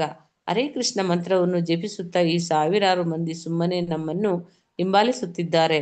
ಇದರಿಂದ ಈ ಮಂತ್ರದ ಶಕ್ತಿ ಏನು ಎಂದು ನೀವು ಅರ್ಥ ಮಾಡಿಕೊಳ್ಳಬಹುದು. ನಮ್ಮನ್ನು ಹಿಂಬಾಲಿಸಲು ಮಹಿಳೆಯರೇ ಮತ್ತು ಮಹನೀಯರೇ, ನಾವು ನಿಮಗೆ ಕಾಸು ಕೊಡುವುದಿಲ್ಲ. ಬರೀ ಹರೇ ಕೃಷ್ಣ ಮಂತ್ರವನ್ನು ಜಪಿಸುತ್ತೇವೆ. ಅದರಲ್ಲಿ ಅಂತಹ ಶಕ್ತಿ ತುಂಬಿದೆ. ಹರೇ ಕೃಷ್ಣ ಮಂತ್ರ ಹೇಳುತ್ತಿದ್ದರೆ ನಿಮಗೆ ಆಯಾಸವೇ ಆಗುವುದಿಲ್ಲ. ಬೇಕಾದರೆ ಮಾಡಿ ನೋಡಿ. 24 ಗಂಟೆಯೂ ಹರೇ ಕೃಷ್ಣ ಮಂತ್ರವನ್ನು ಹೇಳುತ್ತಾ ಇರಬಹುದು. ನಿಮಗೆ ಒಂದು ಚೂರು ಶ್ರಮವಾಗುವುದಿಲ್ಲ. ಅದನ್ನು ಗೋಲೋಕದ ಪ್ರೇಮದಾನ ಎಂದು ಕರೆಯಬಹುದು. ಹರೇ ಕೃಷ್ಣ ಮಂತ್ರದ ಉಚ್ಚಾರಣೆಯ ಪ್ರತಿಸ್ಪಂದನವು ಆಧ್ಯಾತ್ಮಿಕ ಜಗತ್ತಿನಿಂದ ಹೊಮ್ಮಿ ಬರುತ್ತದೆ. ಶ್ರೀಲ ಪ್ರಭುಪಾದರು ರಥಯಾತ್ರೆಯ ಅಂತರಾರ್ಥವನ್ನು ವಿವರಿಸಿ ಮಾತನಾಡಿದರು. ರಾಧಾರಾಣಿಯು ಕೃಷ್ಣನನ್ನು ಕುರುಕ್ಷೇತ್ರದಲ್ಲಿ ಸಂಧಿಸುತ್ತಾಳೆ. ಬೃಂದಾವನಕ್ಕೆ ಅವನನ್ನು ಮರಳಿ ಕರೆತರಲು ಪ್ರಯತ್ನಿಸುತ್ತಾಳೆ. ಇದೊಂದು ಅದ್ಭುತವಾದ ಪುರಾವೆ. ಪ್ರಭುಪಾದರು ಉದ್ಗರಿಸಿದರು. ಮೇಲ್ಮಟ್ಟದ ಭಕ್ತರು ಈ ಆನಂದ ಭಾವವನ್ನು ಅನುಭವಿಸಬಲ್ಲರು. ಪ್ರವಚನ ಮುಗಿಸುವಾಗ ಕೃಷ್ಣ ಪ್ರಜ್ಞಾ ಸಾಹಿತ್ಯವನ್ನು ಎಲ್ಲರೂ ಓದಬೇಕು ಮತ್ತು ಅರ್ಥ ಮಾಡಿಕೊಳ್ಳಲು ಪ್ರಯತ್ನಿಸಬೇಕು ಎಂದು ಪ್ರಭುಪಾದರು ಕರೆ ಕೊಟ್ಟರು. ಭಕ್ತರು ಪ್ರಸಾದಕ್ಕಾಗಿ 1200 ಪೌಂಡ್ಗಳಷ್ಟು ಹಲ್ವಾ ತಯಾರಿಸಿದ್ದರು. ಜೊತೆಗೆ ಬೇಯಿಸಿದ ತರಕಾರಿ, ಸಿಹಿ ಮತ್ತು ಹಣ್ಣಿನ ರಸಾಯನ. ಬಂದ ಜನಗಳಿಗೆಲ್ಲ ಅಚ್ಚುಕಟ್ಟಾಗಿ ಪ್ರಸಾದವನ್ನು ವಿನಿಯೋಗ ಮಾಡಲಾಯಿತು. ಇಡೀ ಕಾರ್ಯಕ್ರಮ ಪ್ರಭುಪಾದರಿಗೆ ಮೆಚ್ಚುಗೆಯಾಯಿತು. ತೃಪ್ತಿಯಿಂದ ಅವರು ಮನೆಗೆ ಹಿಂದಿರುಗಿದರು. ಆದರೆ ಭಕ್ತರು ಮಾತ್ರ ಸೂರ್ಯಾಸ್ತದ ತನಕ ನಾಮಸ್ಮರಣೆ, ಪ್ರಸಾದ ವಿನಿಯೋಗ ಈ ಕಾರ್ಯಕ್ರಮಗಳಲ್ಲಿ ತೊಡಗಿಕೊಂಡಿದ್ದರು. ರಥಯಾತ್ರೆಯಾದ ಹರೇ ಕೃಷ್ಣ ಮಾತಾಜಿ, ಧನ್ಯವಾದಗಳು. ಹರೇ ಕೃಷ್ಣ ಮಾತಾಜಿ, ಧನ್ಯವಾದಗಳು ಮಾತಾಜಿ. ಅಂದ್ರೆ ಇವಾಗ ಹರೇ ಕೃಷ್ಣ. ಈಗ ಫಿಲಿಡೆಲ್ಫಿಯಾಗ ಬಂದ್ರೆ ಏನಾಯ್ತು ಅಂತ, ಏನೇನು ನಡೀತು ಅಂತ ನೋಡೋಣ. ಇದು ತುಂಬಾ ದೊಡ್ಡದಿದೆ. ಅಂದ್ರೆ ಪ್ರಭುಪಾದರು 1975 ಜೂನ್ 11ಕ್ಕೆ ಫಿಲಿಡೆಲ್ಫಿಯಾದಲ್ಲಿ ಬರ್ತಾರೆ. ಅಲ್ಲಿ ಯಾವ ತರ ಪ್ರವಚನ ಕೊಟ್ರು, ಏನೇನಾಯ್ತು ಅನ್ನೋದನ್ನ ಈಗ ನೋಡ್ತಾ ಹೋಗೋಣ. ಈಗ ಪ್ರಭುಪಾದರ ಸ್ವಾಗತಕ್ಕೆ ಎಲ್ಲಿ ಹೋದ್ರೂ ತುಂಬಾ ಜನ ಬರ್ತಾ ಇರ್ತಾರೆ. ಅದೇ ತರ ಫಿಲಿಡೆಲ್ಫಿಯಾಕ್ಕೆ ಅವ್ರು ಬರೋ ದಿವಸನೂ ಸಹ ತುಂಬಾ ಜನ ಸೇರಿರ್ತಾರೆ. ಅಂದ್ರೆ ಪ್ರಭುಪಾದರು ಎಲ್ಲಿಗಾರು ಬರ್ತಾರೆ ಅನ್ನುವಾಗ ಅಲ್ಲಿ ಎಲ್ಲಿ ಸ್ವಾಗತ ಮಾಡೋದಕ್ಕೆ ಅಂತ ಎಲ್ಲಾರು ಬರ್ತಾ ಇರ್ತಾರೆ. ಯಾವಾಗೂ ಅಲ್ಲಿ ಮನೆಯಲ್ಲಿ ಅಡಿಗೆ ತಯಾರ್ಸಕ್ಕೆ ಎಷ್ಟು ಜನ ಬೇಕೋ ಅಷ್ಟು, ಮತ್ತೆ ಅವರ ಬಂಡಿ ಶೃಂಗಾರ ಮಾಡಕ್ಕೆ ಅವ್ರು ಸ್ವಲ್ಪ ಜನ ಮಾತ್ರ ಅಲ್ಲಿ ಉಳ್ಕೊಳ್ತಾ ಇರ್ತಾರೆ. ಉಳಿದವರೆಲ್ಲರೂ ಅವ್ರನ್ನ ವಿಮಾನ ನಿಲ್ದಾಣಕ್ಕೆ ಸ್ವಾಗತಿಸಕ್ಕೆ ಬರ್ತಾ ಇರ್ತಾರೆ. ಅವ್ರು ಬಂದಾಗ ಅವ್ರಿಗೆ ಪ್ರಭುಪಾದರು ನೋಡಿದ ತಕ್ಷಣ ಅವ್ರಿಗೆಲ್ಲ ತುಂಬಾ ಸಂತೋಷ ಆಗ್ತಾ ಇರುತ್ತೆ. ಸಂಭ್ರಮ ಅಂದ್ರೆ ಅವ್ರು ನೋಡಿದ ತಕ್ಷಣ ಅವ್ರಿಗೆ ಸಂಭ್ರಮ ಉಕ್ಕಿ ಹರಿತಾ ಇರುತ್ತೆ. ಅವ್ರನ್ನ ಸ್ವಾಗತ ಮಾಡೋದಕ್ಕೋಸ್ಕರ ಕರತಾಡನ ಮಾಡ್ತಾರೆ, ಆಮೇಲೆ ಮೃದಂಗ ನುಡಿಸ್ತಾರೆ, ಮತ್ತೆ ಎಲ್ಲರೂ ಒಟ್ಟುಗೂಡಿ ಉನ್ಮಾದದಿಂದ ಹಾಡು ಹೇಳ್ತಾ ಅವ್ರನ್ನ ಸ್ವಾಗತ ಕೋರ್ತಾ ಇರ್ತಾರೆ. ಅದನ್ನ ನೋಡಿ ಅದೇ ತರ ಸ್ವಾಗತ ಇಲ್ಲೂ ಸಿಗುತ್ತೆ. ಪ್ರಭುಪಾದರು ಅದನ್ನೆಲ್ಲ ತುಂಬಾ ಸಂತೋಷದಿಂದ ಸ್ವೀಕಾರ ಮಾಡ್ತಾರೆ. ಅವ್ರಿಗೆ ಇಲ್ಲಿ ಫಿಲಿಡೆಲ್ಫಿಯಾದಲ್ಲಿ ಅವರ ಆಧ್ಯಾತ್ಮಿಕ ಪುತ್ರಿಯರನ್ನು ನೋಡಿ ಅವರಿಗೆ ಕಣ್ಣಲ್ಲಿ ನೀರು ಬರುತ್ತೆ. ಅವ್ರಿಗೆ ತುಂಬಾ ಸಂತೋಷ ಆಗುತ್ತೆ. ಅವಾಗ ಅಲ್ಲಿ ಬಂದಾಗ ಅಲ್ಲಿ ಒಬ್ಬ ವರದಿಗಾರ್ತಿ ಅವ್ರಿಗೆ ಒಂದು ಪ್ರಶ್ನೆ ಮಾಡ್ತಾರೆ. ನೀವು ಸ್ತ್ರೀಯರು ಶೂದ್ರರಿಗೆ ಕೃಷ್ಣ ಪ್ರಜ್ಞೆಯಲ್ಲಿ ನಿಮ್ಗೆ ಅವಕಾಶನೇ ಕೊಡ್ತಾ ಇಲ್ಲ ಸರಿಯಾಗಿ. ಭಗವದ್ ಭಕ್ತರು, ಇದನ್ನ ನಾನು ಹೇಳ್ತಾ ಇದ್ದಿಲ್ಲ, ಭಗವದ್ ಭಕ್ತರು ಹೇಳ್ತಾ ಇದ್ದಾರೆ, ಅದನ್ನ ವೇದಗಳ ಗ್ರಂಥಗಳಲ್ಲೂ ಹೀಗೆ ಹೇಳಿದೆ ಅಂತ ಹೇಳ್ತಾ ಇದ್ದಾರೆ. ಇದ್ರ ಬಗ್ಗೆ ತಮ್ಮ ಅಭಿಪ್ರಾಯ ಏನು ಅಂತ ಒಬ್ಬ ವರದಿಗಾರ್ತಿ ಪ್ರಶ್ನೆ ಮಾಡ್ತಾಳೆ. ಅವಾಗ ಅವರು ಎಷ್ಟು ಜೋರಾಗಿ ಅವರು ಬೇಗ ಬಂದು ಪ್ರಶ್ನೆ ಕೇಳ್ತಾಳೆ ಅವಳು. ಅದು ಅವ್ರಿಗೆ ಗೊತ್ತಾಗಲ್ಲ. ಅವಾಗ ಅವ್ರ ಶಿಷ್ಯರೊಬ್ರು ಹೇಳ್ತಾರೆ, ಇವರು ಸ್ತ್ರೀಯರು ಮತ್ತೆ ಕಪ್ಪು ವರ್ಗದ ಜನರ ಬಗ್ಗೆ ಸಮಾನತೆ ಇಲ್ಲ, ನೀವು ಅವ್ರನ್ನ ಸರಿಯಾಗಿ ಕೃಷ್ಣ ಪ್ರಜ್ಞಾ ಆಂದೋಲನ ಸೇರ್ಸ್ಕೊತಾ ಇಲ್ಲ, ಆ ವಿಚಾರದ ಬಗ್ಗೆ ಕೇಳ್ತಾ ಇದ್ದಾರೆ ಅಂತ. ಅವಾಗ ಪ್ರಭುಪಾದರು ಹೇಳ್ತಾರೆ, ಆಧ್ಯಾತ್ಮಿಕವಾಗಿ ಎಲ್ಲರೂ ಸಮಾನರು, ಆದ್ರೆ ಭೌತಿಕವಾಗಿ ಅವರಲ್ಲಿ ಭಿನ್ನತೆ ಇದೆ. ಒಬ್ಬ ಆಳಾಗಿದ್ದಾನೆ, ಒಬ್ಬ ಒಡೆಯಾಗಿದ್ದಾನೆ. ಎಲ್ಲರೂ ಒಡೆಯರಾಗಕ್ಕೆ ಯಾವಾಗ್ಲೂ ಸಾಧ್ಯ ಇಲ್ಲ. ಎಲ್ಲರೂ ಒಡೆಯರಾದ್ರೆ ಯಾರು ಕೆಲಸ ಮಾಡಕ್ ಒಬ್ರು ಇರ್ಲೇಬೇಕು. ಹಾಗೆ ಭೌತಿಕವಾಗಿ ತಂದೆ ಮಗ ಯಾವಾಗ್ಲೂ ಸಮಾನ ಆಗಕ್ ಸಾಧ್ಯನೇ ಇಲ್ಲ. ಅವ್ರ ತಂದೆ ಆಗೇ ಇರ್ಬೇಕು, ಮಗ ಆಗೇ ಇರ್ಬೇಕು. ಹಾಗೆ ಸ್ತ್ರೀ ಪುರುಷ ಈ ವಿಷಯದಲ್ಲಿ ಯಾವಾಗ್ಲೂ ಭಿನ್ನತೆ ಅನ್ನೋದು ಇದ್ದೇ ಇರುತ್ತೆ. ಆದ್ರೆ ಆಧ್ಯಾತ್ಮಿಕ ನೆಲೆಯಲ್ಲಿ ಎಲ್ಲರೂ ಸಮಾನರು ಅಂತ ಅವ್ರು ಪ್ರಶ್ನೆಗೆ ಉತ್ತರ ಹೇಳ್ತಾರೆ. ಆಗ ಅದನ್ನು ಉತ್ತರ ಹೇಳಿ ಮುಗಿಸೇ ಇರಲ್ಲ. ಅವಾಗ ಮತ್ತೆ ಪ್ರಶ್ನೆ ಕೇಳ್ತಾಳೆ ವರದಿಗಾರ್ತಿ, ಹಾಗಾದ್ರೆ ಈ ಭಿನ್ನತೆ ಅನ್ನೋದು ತುಂಬಾ ಅಮುಖ್ಯನಾ, ನಿಮ್ ಪ್ರಕಾರ ಅಮುಖ್ಯನಾ ಈ ಭಿನ್ನತೆ ಅನ್ನೋದು ಪ್ರಶ್ನೆ ಕೇಳ್ತಾರೆ. ಅದಕ್ಕೆ ಪ್ರಭುಪಾದರು ಉತ್ತರ ಕೊಡ್ತಾರೆ, ಭೌತಿಕ ತಾರತಮ್ಯ ಯಾವಾಗ್ಲೂ ಇದ್ದೇ ಇರುತ್ತೆ. ಆದ್ರೆ ಆಧ್ಯಾತ್ಮಿಕ ನೆಲೆಗೆ ಬಂದಾಗ ಎಲ್ಲರೂ ಸಹ ಎಲ್ಲರಲ್ಲಿರೋ ಆತ್ಮವನ್ನು ನೋಡ್ತಾರೆ. ಅವಾಗ ಎಲ್ಲರೂ ಸರಿಸಮಾನರಾಗ್ತಾರೆ. ಹಾಗೆ ಇಲ್ಲೂ ಸಹ ಇಲ್ಲಿ ಎಲ್ಲರೂ, ನೀವು ಇಲ್ಲೇ ನೋಡಿ, ನಿಮ್ ಮುಂದೆನೆ ನೋಡಿ, ಎಲ್ಲರೂ ಬೇರೆ ತರ ಬಟ್ಟೆ ಹಾಕೊಂಡಿದ್ರು. ಆದ್ರೆ ನಿಮ್ ಒಳಗಿರೋ ಜೀವಂತ ಅಸ್ತಿತ್ವ ಏನಾಗಿದೆ, ಎಲ್ಲ ಒಂದೇ ಆಗಿದೆ. ಈ ವ್ಯತ್ಯಾಸ, ಈಗ ಮೇಲು ಕೀಳು ಈ ವ್ಯತ್ಯಾಸ ಎಲ್ಲ ಭೌತಿಕ ನೆಲೆಯಲ್ಲಿ ಮಾತ್ರ ಇರುತ್ತೆ. ಆದ್ರೆ ಆಧ್ಯಾತ್ಮಿಕ ನೆಲೆಯಲ್ಲಿ ಈ ವ್ಯತ್ಯಾಸ ಇರೋದಿಲ್ಲ ಅಂತ ಹೇಳ್ತಾರೆ. ಅವಾಗ ಮತ್ತೂ ಒಂದು ಪ್ರಶ್ನೆ ಕೇಳ್ತಾರೆ, ನೀವು ಬಂದಾಗ ಇಷ್ಟೊಂದು ಜನ ಎಲ್ಲ ಬಂದು ಸೇರ್ತಾರೆ, ಅವರೆಲ್ಲ ಇಷ್ಟು ಭಾವುಕರಾಗಿ ಕುಣಿತಾರೆ, ನಿಮ್ಮನ್ನ ನೋಡಿ ಅಷ್ಟು ಸಂತೋಷ ಪಡ್ತಾರೆ, ಇದಕ್ಕೆ ನೀವು ಅವ್ರಿಗೆ ಏನ್ ಕೊಡ್ತೀರಾ ಅಂತ ಕೇಳ್ತಾರೆ. ಅದಕ್ಕೆ ಪ್ರಭುಪಾದರು ಉತ್ತರ ಹೇಳ್ತಾರೆ, ನಾನು ಅವ್ರಿಗೆ ಏನು ಕೊಟ್ಟಿಲ್ಲಪ್ಪ, ನಾನು ಬರೀ ಅವ್ರಿಗೆ ಆಧ್ಯಾತ್ಮಿಕ ಜ್ಞಾನ ನೀಡ್ತೀವಿ. ಅದ್ರ ಜೊತೆಗೆ ನಾವು ಆಧ್ಯಾತ್ಮಿಕ ಜ್ಞಾನ ತಗೊಂಡಿರೋರು ಅವರು ಎಲ್ಲರೂ ನಾವು ಭೌತಿಕ ನೆಲೆಯಿಂದ ಮೇಲಿದ್ದೀವಿ. ನಮ್ಮಲ್ಲಿ ಯಾವುದೇ ರೀತಿಯ ಭೇದ ಇರಲ್ಲ. ನಮ್ಮಲ್ಲಿ ಆಧ್ಯಾತ್ಮಿಕ ನೆಲೆಯಲ್ಲಿ ಇರುವಾಗ ನಾನು ಅಮೆರಿಕನ, ಭಾರತೀಯನ, ಕರಿಯನ, ಬಿಳಿಯನ ಈ ಭೇದ ಅಥವಾ ತಾರತಮ್ಯ ಏನೂ ಇರಲ್ಲ. ನಾವೆಲ್ಲರೂ ಭಗವಂತನ ಸೇವಕರೇ ಆಗಿರ್ತೀವಿ. ಆದ್ರಿಂದ ನಾವು ಅವರು ಅಷ್ಟು ಭಾವುಕರಾಗ್ತಾರೆ ಅಂತ ಹೇಳ್ತಾರೆ. ಅವಾಗ ವರದಿಗಾರ ಮತ್ತೊಂದು ಪ್ರಶ್ನೆ ಕೇಳ್ತಾರೆ, ಈ ಈ ಪ್ರಪಂಚದಲ್ಲೆಲ್ಲ ಎಷ್ಟೊಂದು ಜನ ಗುರುಗಳಿದ್ದಾರೆ, ಆದ್ರೆ ನೀವು ಮಾತ್ರ ನಾನು ಹೇಳೋದು ಮಾತ್ರ ಸತ್ಯ ಅಂತ ಹೇಳ್ತೀರಾ, ಇದು ಹೆಂಗೆ ಹಂಗಿದ್ರೆ ಉಳ್ದ ಬೇರೆ ಗುರುಗಳೆಲ್ಲ ಮೋಸ ಮಾಡ್ತಾ ಇದ್ದಾರ ಅಂತ ಪ್ರಶ್ನೆ ಮಾಡ್ತಾರೆ. ಅದಕ್ಕೆ ಅವಾಗ ಪ್ರಭುಪಾದರು ಹೇಳ್ತಾರೆ, ನಾನು ದೇವರಲ್ಲ, ನಾನು ದೇವರ ಸೇವಕ. ಹೀಗೆ ವಿವಿಧ ರೀತಿಯಲ್ಲಿ ಪ್ರಭುಪಾದರಿಗೆ ಬೇರೆ ಬೇರೆ ತರ ಪ್ರಶ್ನೆಗಳನ್ನು ಕೇಳ್ತಾರೆ.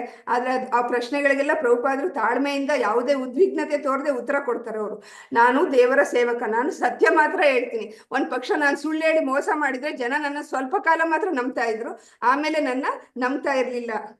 ಆದ್ರೆ ನಾನು ವಾಸ್ತವಾಂಶ ಏನಿದೆಯೋ ಅದನ್ನ ಹಾಗೆ ಹೇಳ್ತೀನಿ, ಆದ್ರಿಂದ ಜನ ನನ್ನ ನಂಬ್ತಾರೆ ಅಂತ ಇಲ್ಲಿ ಪ್ರಭುಪಾದರು ಹೇಳ್ತಾರೆ.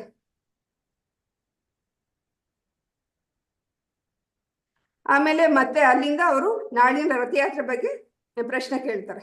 ಅವಾಗ ಹೇಳ್ತಾರೆ, ನಾವು ಈ ರಥಯಾತ್ರೆ ಮಾಡ್ತಾ ಇರೋದು ಯಾವ ಉದ್ದೇಶಕ್ಕಾಗಿ ಮಾಡ್ತಾ ಇದ್ದೀವಿ ಅಂತ ಹೇಳಿದ್ರೆ, ಶ್ರೀಕೃಷ್ಣನ ಸ್ಮರಣೆಗೆ ನಾವು ಈ ರಥೋತ್ಸವ ಮಾಡ್ತಾ ಇದ್ದೀವಿ. ಶ್ರೀಕೃಷ್ಣ ತನ್ನ ಸೋದರಿಯೊಂದಿಗೆ ಕುರುಕ್ಷೇತ್ರಕ್ಕೆ ಭೇಟಿ ಕೊಟ್ಟ ದಿನ, ಅದ್ರ ನೆನಪಿಗಾಗಿ ರಥಯಾತ್ರೆನ ನಾವು ಆಚರಣೆ ಮಾಡ್ತಾ ಇದ್ದೀವಿ ಅಂತ ಅವ್ರು ಹೇಳ್ತಾರೆ. ಆಮೇಲೆ ಅಲ್ಲಿಂದ ಅವ್ರ ಕಾರ್ ಹತ್ತಿ ಅವರ ಸ್ಥಳಕ್ಕೆ ಹೋಗ್ತಾ ಇರ್ತಾರೆ. ಹಾಗೆ ಹೋಗೋ ಮುಂದೆ ಅವರು ತಮ್ಮ ಹಿಂದಿನ ದಿನಗಳನ್ನೆಲ್ಲ ಪ್ರಭುಪಾದರು ಜ್ಞಾಪಿಸ್ಕೊತಾರೆ. ಕಾರಲ್ಲಿ ಹೋಗ್ತಾ 1969ರಲ್ಲಿ ಅವರು ನ್ಯೂಯಾರ್ಕಿಗೆ ಭೇಟಿ ಕೊಟ್ಟಿದ್ದು, 65ರಲ್ಲಿ ಫಿಲಿಡೆಲ್ಫಿಯಾ ವಿಶ್ವವಿದ್ಯಾನಿಲಯಕ್ಕೆ ಭೇಟಿ ಕೊಟ್ಟಿದ್ದು, ಈ ಎಲ್ಲ ವಿಚಾರಗಳನ್ನ ನೆನಪು ಮಾಡ್ಕೋತಾ ಹೋಗ್ತಾರಲ್ಲಿ.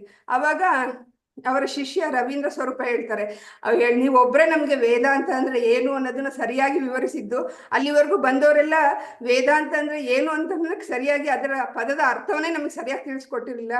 ವೇದ ಅಂದ್ರೆ ಜ್ಞಾನ, ಅಂತ ಅಂದ್ರೆ ಕೊನೆ, ವೇದಾಂತ ಅಂದ್ರೆ ಜ್ಞಾನದ ಅಂತಿಮ ಗುರಿ ಅಂದ್ರೆ ಕೃಷ್ಣ. ಈ ವಿಷಯವನ್ನು ತಿಳಿಸ್ಕೊಟ್ಟವ್ರು ನೀವೊಬ್ರು ಮಾತ್ರ. ಅಲ್ಲಿವರೆಗೂ ಬೇರೆ ಯಾರ್ಯಾರು ಬಂದಿರೋ ಅವ್ರು ಯಾರು ಈ ವಿಷಯವನ್ನು ಸರಿಯಾಗಿ ನಮ್ಗೆ ಹೇಳ್ಕೊಟ್ಟಿರ್ಲಿಲ್ಲ ಅಂತ ಅವ್ರು ಹೇಳ್ತಾರೆ. ಆಗ ಪ್ರಭುಪಾದ ಹೇಳ್ತಾರೆ, ಏನ್ ಮಾಡೋದು, ನಮ್ಮಲ್ಲಿರೋರೆಲ್ಲರೂ ಗುರುಗಳೆಲ್ಲ ಮೂರ್ಖರಾದವರೇ ಗುರುಗಳಾಗಿರ್ತಾರೆ. ಅವ್ರಿಗೆ ವೇದಾಂತ ಪದದ ಅರ್ಥ ಗೊತ್ತಿಲ್ಲ, ಆದ್ರೆ ವೇದಾಂತ ಬೋಧಿಸ್ತಾರೆ ಅಂತ ಅವ್ರು ಹೇಳ್ತಾರೆ. ಅಲ್ಲಿಂದ ಮುಂದೆ ಹೋಗ್ತಾ ಅವರು ಕಿಟಕಿಯಲ್ಲಿ ನೋಡ್ತಾರೆ, ಅಲ್ಲೊಂದು ಗಾಡಿ ತುಂಬಿರೋ ಪ್ರದೇಶ ಕಾಣುತ್ತೆ. ಅದನ್ನ ನೋಡ್ತಾ ಪ್ರಭುಪಾದ ಹೇಳ್ತಾರೆ, ಇಲ್ಲಿ ಜನರಿಗೆ ಬರೀ ಕಟ್ಟೋದು ಕೆಡವೋದು ಇದೇ ಕೆಲಸ, ಇಷ್ಟೇ ಅವ್ರ ಕೆಲಸ. ಇದರಿಂದ ಆಚೆಗೆ ಅವ್ರಿಗೆ ಏನಿದೆ, ಇದ್ರ ಆಚೆ ಏನ್ ಸಿಗ್ಬೋದು ನಮ್ಗೆ ಅನ್ನೋದನ್ನ ಅವರು ನೋಡೋದೇ ಇಲ್ಲ. ಏನಿದೆ ಅನ್ನೋದು ಸಹ ಅವ್ರು ನೋಡಲ್ಲ. ಇಲ್ಲೇ ಅವರು ಕಟ್ಟು ಕೆಡವು ಇದ್ರಲ್ಲೇ ಅವರು ಸುಖ ಶಾಂತಿಯನ್ನು ಹುಡುಕುತ್ತಾರೆ. ಇವ್ರಿಗೆ ಶಾಶ್ವತವಾಗಿರೋ ಒಂದು ಪ್ರಪಂಚ ಇದೆ, ಅಲ್ಲ ಶಾಶ್ವತವಾಗಿರೋ ಒಂದು ವಸ್ತು ಇದೆ ಅನ್ನೋದನ್ನು ಸಹ ಅವ್ರು ನಂಬಕ್ಕೆ ತಯಾರಿಲ್ಲ.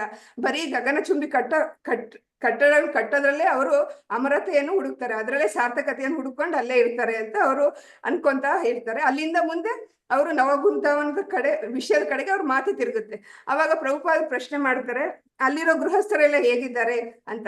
ಅವಾಗ ಅವರೆಲ್ಲ ಚೆನ್ನಾಗಿದ್ದಾರೆ ಅಂತ ಹೇಳಿದಾಗ, ಗೃಹಸ್ಥಾಶ್ರಮಗಳ ಶಾಂತಿಪೂರ್ಣ ಜೀವನ ಮುಖ್ಯ ಇವಾಗ, ಅದು ತುಂಬಾ ಮುಖ್ಯವಾಗಿರುತ್ತೆ ಇದೆ ಈ ಸಮಯದಲ್ಲಿ ಅಂತ ಹೇಳ್ತಾರೆ. ಅಲ್ಲಿಂದ ಮುಂದೆ ಅವರು ಅಲ್ಲಿರೋ ಇಸ್ಕಾನ್ ದೇವಸ್ಥಾನಕ್ಕೆ ಹೋಗ್ತಾರೆ. ಅಲ್ಲಿ ಅವ್ರಿಗೆ ಸ್ವಾಗತ ದೊರೆಯುತ್ತೆ. ಆಗ ಪ್ರಭುಪಾದರು ಮಾತಾಡ್ತಾರೆ, ನಿಮ್ಮ ಸ್ವಾಗತಕ್ಕೆ ನಾನು ತುಂಬಾ ಆಭಾರಿ. ಇಲ್ಲಿಗೆ ಬರುವಾಗ ವರದಿಗಾರ ನನ್ನಲ್ಲಿ ಪ್ರಶ್ನೆ ಮಾಡಿದ್ರು, ನಾವು ನಿಮ್ಮ ನಡುವೆ ನಾವು ಭೇದ ಕಲ್ಪಿಸ್ತಾ ಇದ್ದೀವಿ ಅಂತ. ಆದ್ರೆ ನಾವು ಯಾರಲ್ಲೂ ಭೇದ ಕಲ್ಪಿಸ್ತಾ ಇಲ್ಲ, ಭೌತಿಕದಲ್ಲಿ ಮಾತ್ರ ಈ ಭೇದ ಇದೆ, ಆಧ್ಯಾತ್ಮಿಕವಾಗಿ ಎಲ್ಲೂ ಭೇದ ಇಲ್ಲ ಅಂತ ಹೇಳ್ತಾರೆ. ಭೌತಿಕವಾಗಿ ಎಲ್ಲರೂ ಸಮಾನವಾಗಿರೋದು ತುಂಬಾ ಅಸಾಧ್ಯನೇ. ಇದೇ ತರ ಸಮಾನತೆ ಬೇಕು ಅಂತ ಈಗ ಸಂಯುಕ್ತ ಸಂಸ್ಥಾನ ಪ್ರಯತ್ನ ಮಾಡ್ತು, ಆದ್ರೆ ಈ ಪ್ರಯತ್ನದಲ್ಲಿ ಅದು ಯಶಸ್ವಿ ಆಗಿಲ್ಲ, ಅದು ವಿಫಲ ಆಗಿದೆ ಆದ್ರೆ ಅಂತ ಹೇಳ್ತಾರೆ. ಆಮೇಲೆ ಭಗವದ್ಗೀತೆಯಲ್ಲಿ ಹೇಳಿದ್ದಾರೆ, ಭಗವದ್ಗೀತೆಯಲ್ಲಿ ನಮ್ಗೆ ಏನಂತ ಹೇಳಿದ್ದಾರೆ, ಸಮಾನ ದೃಷ್ಟಿಯುಳ್ಳವನು ದೇಹದಲ್ಲಿರೋ ಅಂತರವನ್ನ ಗಮನಿಸ್ತಾನಂತೆ, ಆದ್ರೆ ಆಧ್ಯಾತ್ಮಿಕ ನೆಲೆಯಲ್ಲಿ ಎಲ್ಲಾ ಜೀವಿಗಳು ಒಂದೇ ಅನ್ನೋದನ್ನ ಗ್ರಹಿಸ್ತಾನಂತೆ. ಯಾರು ಭಗವದ್ಗೀತೆಯನ್ನು ಸರಿಯಾಗಿ ತಿಳ್ಕೊಂಡು ಆಧ್ಯಾತ್ಮಿಕ ನೆಲೆಯಲ್ಲಿ ಇರ್ತಾರೋ ಅವರು ವ್ಯಕ್ತಿಗಳಲ್ಲಿರೋ ಅಂದ್ರೆ ಸಮಾನ ದೃಷ್ಟಿ ಅವರ ಇರುತ್ತೆ. ಅವರು ದೇಹದ ಅಂತರ, ಒಂದು ದೇಹಕ್ಕೂ ಇನ್ನೊಂದು ದೇಹಕ್ಕೂ ಏನ್ ಅಂತರ ಇದೆ, ವ್ಯತ್ಯಾಸ ಇದೆ ಅನ್ನೋದು ನೋಡ್ತಾರೆ.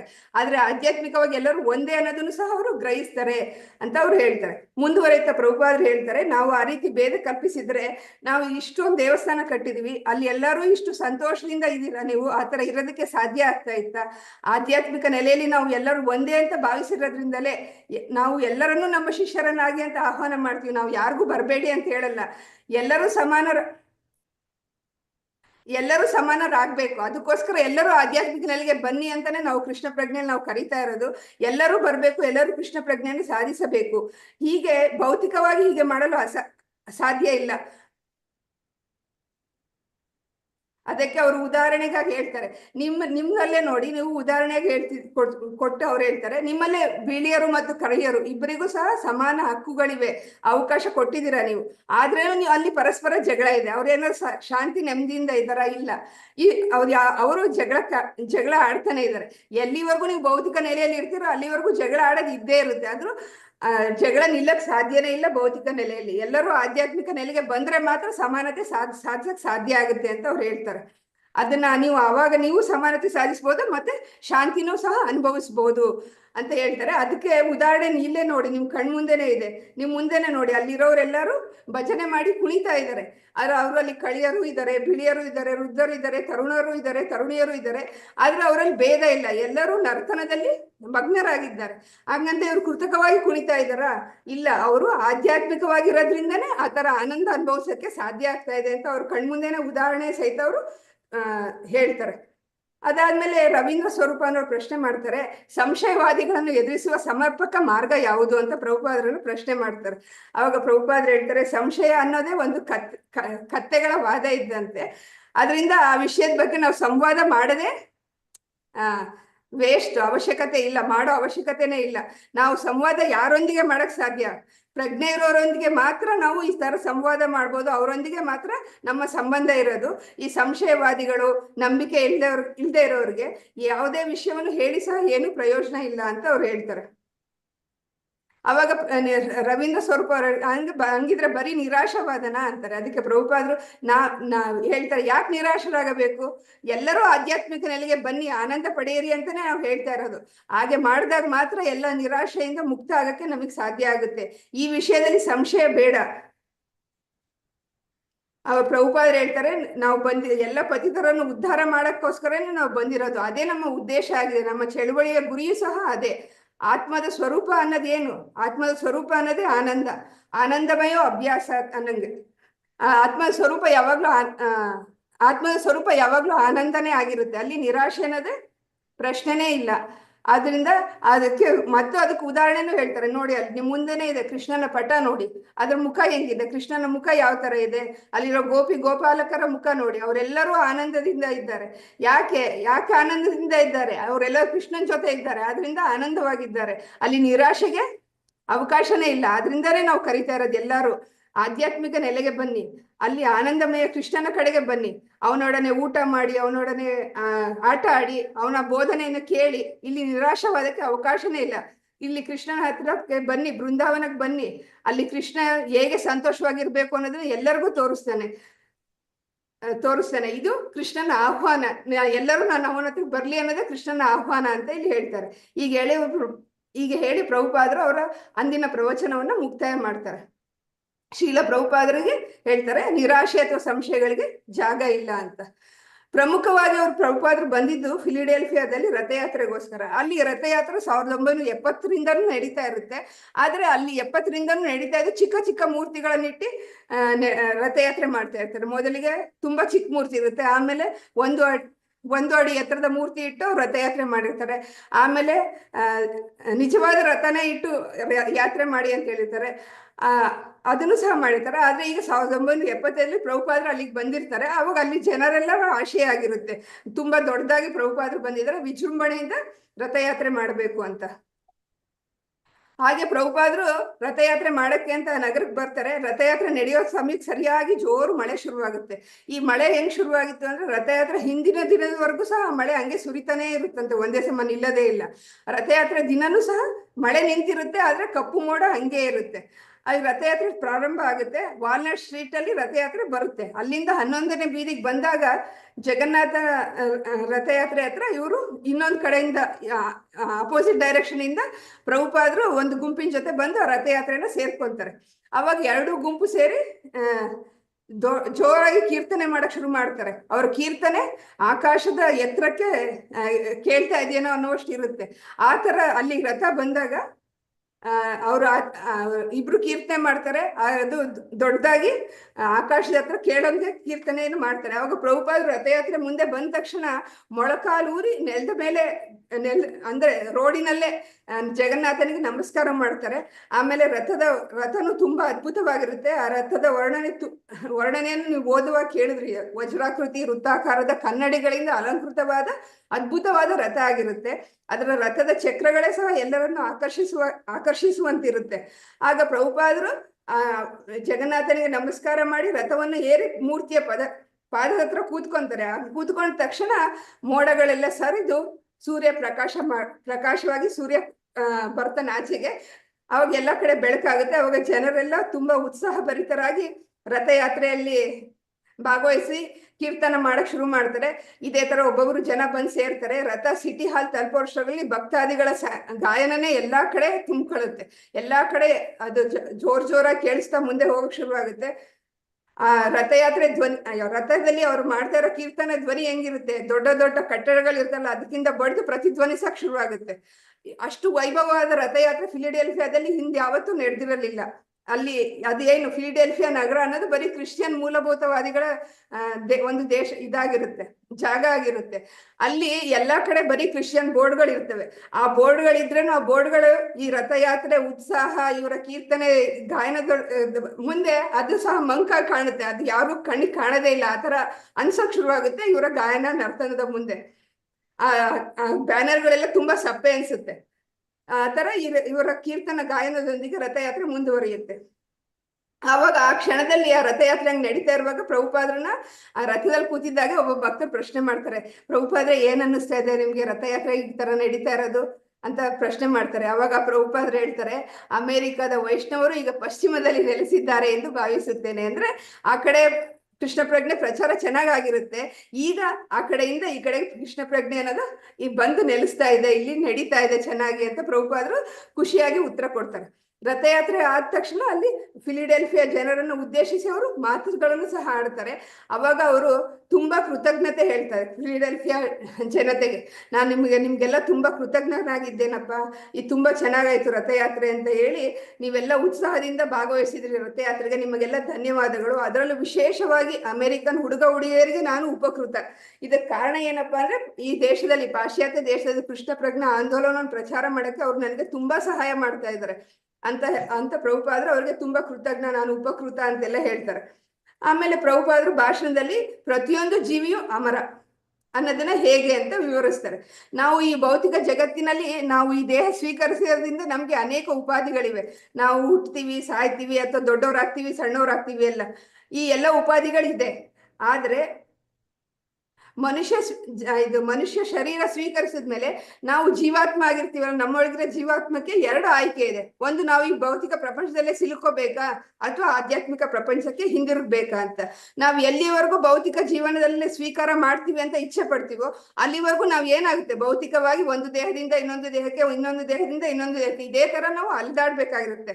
ಆದ್ರೆ ನಾವು ಮೂಲಭೂತವಾಗಿ ನಾವು ಯಾರು ಆಧ್ಯಾತ್ಮಿಕ ಲೋಕದಿಂದ ಬಂದವರು. ಆದ್ರಿಂದ ನಾವು ಆಧ್ಯಾತ್ಮಿಕ ಲೋಕಕ್ಕೆ ಹೋಗಿ ಅಲ್ಲಿ ಆಧ್ಯಾತ್ಮಿಕ ದೇಹ ಪಡಿಬೇಕು ಅನ್ನೋದು ನಮ್ಮ ಜಾಣತನ ಆಗಿರ್ಬೇಕು ಅನ್ನೋದನ್ನ ಅವರ ಪ್ರವಚನದಲ್ಲಿ ಹೇಳ್ತಾರೆ. ನಂತರ ಎಲ್ಲರಿಗೂ ಹರೇ ಕೃಷ್ಣ ಮಂತ್ರವನ್ನ ಹೇಳ್ಕೊಡ್ತಾರೆ. ಮತ್ತೆ ಅದನ್ನ ಯಾವ ತರ ಜಪ ಮಾಡ್ಬೇಕು ಅನ್ನೋದನ್ನ ತಿಳಿಸ್ಕೊಡ್ತಾರೆ. ಆಮೇಲೆ ಅವರು ಹೇಳ್ತಾರೆ ಮುಂದುವರೆದು, ನಾವು ಎಲ್ಲರಿಗೂ ಹರೇ ಕೃಷ್ಣ ಮಂತ್ರ ಕೊಡ್ತೀವಿ, ಅದಕ್ಕೆ ನೀವು ಯಾವುದೇ ರೀತಿ ಹಣ ಕೊಡ್ಬೇಕಾಗಿಲ್ಲ. ನೀವು ರಥಯಾತ್ರೆಯಲ್ಲಿ ನೋಡಿದ್ರಿ, ಸಾವಿರಾರು ಜನ ನಮ್ಮೊಂದಿಗೆ ಈ ಹರೇ ಕೃಷ್ಣ ಮಂತ್ರ ಜಪ ಮಾಡ್ತಾ ಹಿಂದೆ ಬರ್ತಾ ಇದ್ರು. ಇದರಿಂದಾನೇ ನಿಮ್ಗೆ ತಿಳ್ಕೊಬೇಕು ಈ ಮಂತ್ರದ ಶಕ್ತಿ ಎಂತದಿದೆ ಅಂತ. ಹರೇ ಕೃಷ್ಣ ಮಂತ್ರದಲ್ಲಿ ತುಂಬಾ ಶಕ್ತಿ ಇದೆ. ಎಂತ ಶಕ್ತಿ ಇದೆಯಪ್ಪ ಅಂದ್ರೆ, ಈ ಹರೇ ಕೃಷ್ಣ ಮಂತ್ರ ಹೇಳ್ತಾ ಇದ್ರೆ ನಿಮ್ಗೆ ಆಯಾಸ ಅನ್ನೋದೇ ಆಗಲ್ಲ. ನೀವು ಬೇಕು ಅಂದ್ರೆ 24 ಗಂಟೆ ಸಹ ನೀವು ಇದನ್ನ ಜಪ ಮಾಡ್ತಾ ಇರ್ಬೋದು. ಇದು ಗೋಲೋಕದಿಂದ ಬಂದಿರೋ ಅಂತ ಪ್ರೇಮಧನ, ಅಂದ್ರೆ ಪ್ರೇಮಮಯವಾದ ಹಣ ಅಂದ್ರೆ ಏನ್ ಬಂದಿದೆ ನಮ್ಗೆ ಅಂದ್ರೆ ಗೋಲೋಕದಿಂದ ಸಿಕ್ಕಿರೋದು ಈ ಹರೇ ಕೃಷ್ಣ ಮಹಾಮಂತ್ರ ಅನ್ನೋದು. ಇದು ಆಧ್ಯಾತ್ಮಿಕ ಲೋಕದಿಂದ ಬಂದಿರೋ ಅಂತದ್ದು. ಇದಕ್ಕೆ ಶಕ್ತಿ ಅಷ್ಟೊಂದಿದೆ. ಈ ಮಂತ್ರ ಜಪ ಮಾಡ್ತಾರೆ, ನಿಮ್ಗೆ ಯಾವುದೇ ರೀತಿಯ ಸುಸ್ತು, ಸಂಕಟ ಇವುಗಳಿಗೆ ಯಾವುದೂ ಇರೋದಿಲ್ಲ ಅಂತ ಹೇಳಿ ಅಲ್ಲಿಗೆ ಅವರ ಪ್ರವಚನ ಮುಗಿಸ್ತಾರೆ. ನಂತರ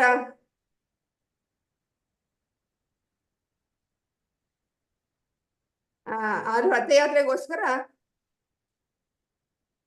ಬಂದಿರೋಂಥ ಅದರ ರಥಯಾತ್ರೆ ಅಂತರಾರ್ಥವನ್ನು ಸಹ ವಿವರಿಸ್ತಾರೆ ಅವರು. ಇಲ್ಲಿ ರಾಧಾರಾಣಿ ಕೃಷ್ಣನನ್ನು ಕುರುಕ್ಷೇತ್ರದಲ್ಲಿ ಸಂಧಿಸ್ತಾಳೆ, ಮತ್ತೆ ಬೃಂದಾವನಕ್ಕೆ ವಾಪಸ್ ಬನ್ನಿ ಅಂತ ಕರೀತಾಳೆ. ಇದೊಂದು ಅದ್ಭುತವಾದ ಭಾವ. ಈ ಅದ್ಭುತವಾದ ಭಾವ ಇದನ್ನ ಯಾರಪ್ಪ ಅರ್ಥ ಮಾಡ್ಕೊಂಡು ಆನಂದಿಸ್ತಾರೆ ಅಂದ್ರೆ, ಯಾರು ಭಕ್ತರಾಗುತ್ತಾರೋ ಅವ್ರು ಮಾತ್ರ ಈ ಭಾವವನ್ನು ಆನಂದ ಪಡಕ್ ಸಾಧ್ಯ ಆಗುತ್ತೆ. ಆದ್ರಿಂದ ಎಲ್ಲರೂ ಕೃಷ್ಣ ಪ್ರಜ್ಞೆಗೆ ಬನ್ನಿ, ಕೃಷ್ಣ ಪ್ರಜ್ಞೆಯ ಸಾಹಿತ್ಯವನ್ನು ಓದಿ ಅದನ್ನ ಅರ್ಥ ಮಾಡ್ಕೊಳ್ಳಿ ಅಂತ ಭಕ್ತರಿಗೆಲ್ಲ ಹೇಳಿ ಅವರ ಪ್ರವಚನವನ್ನು ಮುಗಿಸ್ತಾರೆ. ಆಮೇಲೆ ಈ ಪ್ರವಚನ ಆದ ನಂತರ ಈ ಯಾತ್ರೆ ಸಲುವಾಗಿ ಭಕ್ತರು 200 ಪೌಂಡ್ಗಳಷ್ಟು ಹಲವ ತಯಾರಿಸಿರ್ತಾರಂತೆ ಪ್ರಸಾದಕ್ಕಾಗಿ. ಅದರೊಂದಿಗೆ ಬೇಯಿಸಿದ ತರಕಾರಿ ಇರುತ್ತಂತೆ, ಸಿಹಿ ರಸಾಯನ ಇರುತ್ತಂತೆ. ಬಂದವ್ರಿಗೆಲ್ಲ ಅದನ್ನ ಪ್ರಸಾದ ಅಂತ ಹಂಚ್ತಾರಂತೆ. ನಂತರ ಅಲ್ಲಿ ಸೂರ್ಯ ಅಸ್ತ ಆಗೋವರೆಗೂ ನಾಮಸ್ಮರಣೆ ನಡೀತಾನೆ ಇರುತ್ತೆ. ಪ್ರಭುಪಾದರಿಗೆ ಈ ರಥಯಾತ್ರೆ ತುಂಬಾ ಖುಷಿ ಕೊಡುತ್ತೆ, ಅವ್ರಿಗೆ ತೃಪ್ತಿ ಆಗುತ್ತೆ. ಇಲ್ಲಿವರೆಗೂ ಇವತ್ತು ಓದಿದ್ವಿ. ನಾಳೆ ಈ ರಥಯಾತ್ರೆ ಆದ್ಮೇಲಿಂದ ಮುಂದಿನ ಕತೆ ಏನಾಯ್ತು ಅಂತ ನಾವು ತಿಳ್ಕೊಳ್ಳೋಣ. ಮುಂದೆ ಅವ್ರು ಯಾವ ವಿಚಾರದಲ್ಲಿ ಪ್ರಚಾರ ಮಾಡಿದ್ರು, ಮತ್ತೆ ಅವ್ರು ಯಾರ್ಯಾರನ್ನ ಭೇಟಿ ಆದ್ರು, ಯಾರ್ಯಾರ ಜೊತೆ ಸಂವಾದ ನಡೀತು ಅನ್ನೋದನ್ನ ಮುಂದೆ ತಿಳ್ಕೊಳ್ಳೋಣ ನಾಳೆ. ವಾಂಛಾ ಕಲ್ಪತರುಭ್ಯಶ್ಚ ಕೃಪಾ ಸಿಂಧುಭ್ಯ ಏವ ಚ ಪತಿತಾನಾಂ ಪಾವನೇಭ್ಯೋ ವೈಷ್ಣವೇಭ್ಯೋ ನಮೋ ನಮಃ. ಎಲ್ಲರಿಗೂ ಧನ್ಯವಾದಗಳು. ಹರೇ ಕೃಷ್ಣ. ಧನ್ಯವಾದಗಳು ಮಾತಾಜಿ. ಹರೇ ಕೃಷ್ಣ. ಹರೇ ಕೃಷ್ಣ ಮಾತಾಜಿ. ಹರೇ ಕೃಷ್ಣ. ಧನ್ಯವಾದಗಳು. ದಂಡೋತ್ಪನ್ನ ಮಾತಾಜಿ. ಹರೇ ಕೃಷ್ಣ ಮಾತಾಜಿ. ಹರೇ ಕೃಷ್ಣ. ಧನ್ಯವಾದಗಳು. ಹರೇ ಕೃಷ್ಣ ಮಾತಾಜಿ, ಧನ್ಯವಾದಗಳು.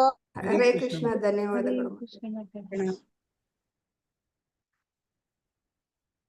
ಅಟೆಂಡೆನ್ಸ್ ಹಾಕಿದ್ರ ಎಲ್ಲಾದ್ರು? ಹರೇ ಕೃಷ್ಣ. ಅಟೆಂಡೆನ್ಸ್ ಓ, ಧನ್ಯವಾದಗಳು.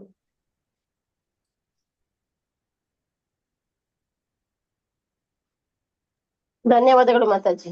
ಧನ್ಯವಾದ ಮಾತಾಜಿ. ಎಂಡ್ ಮಾಡ್ತೀನಿ ಮಾತಾಜಿ ಮೀಟಿಂಗು.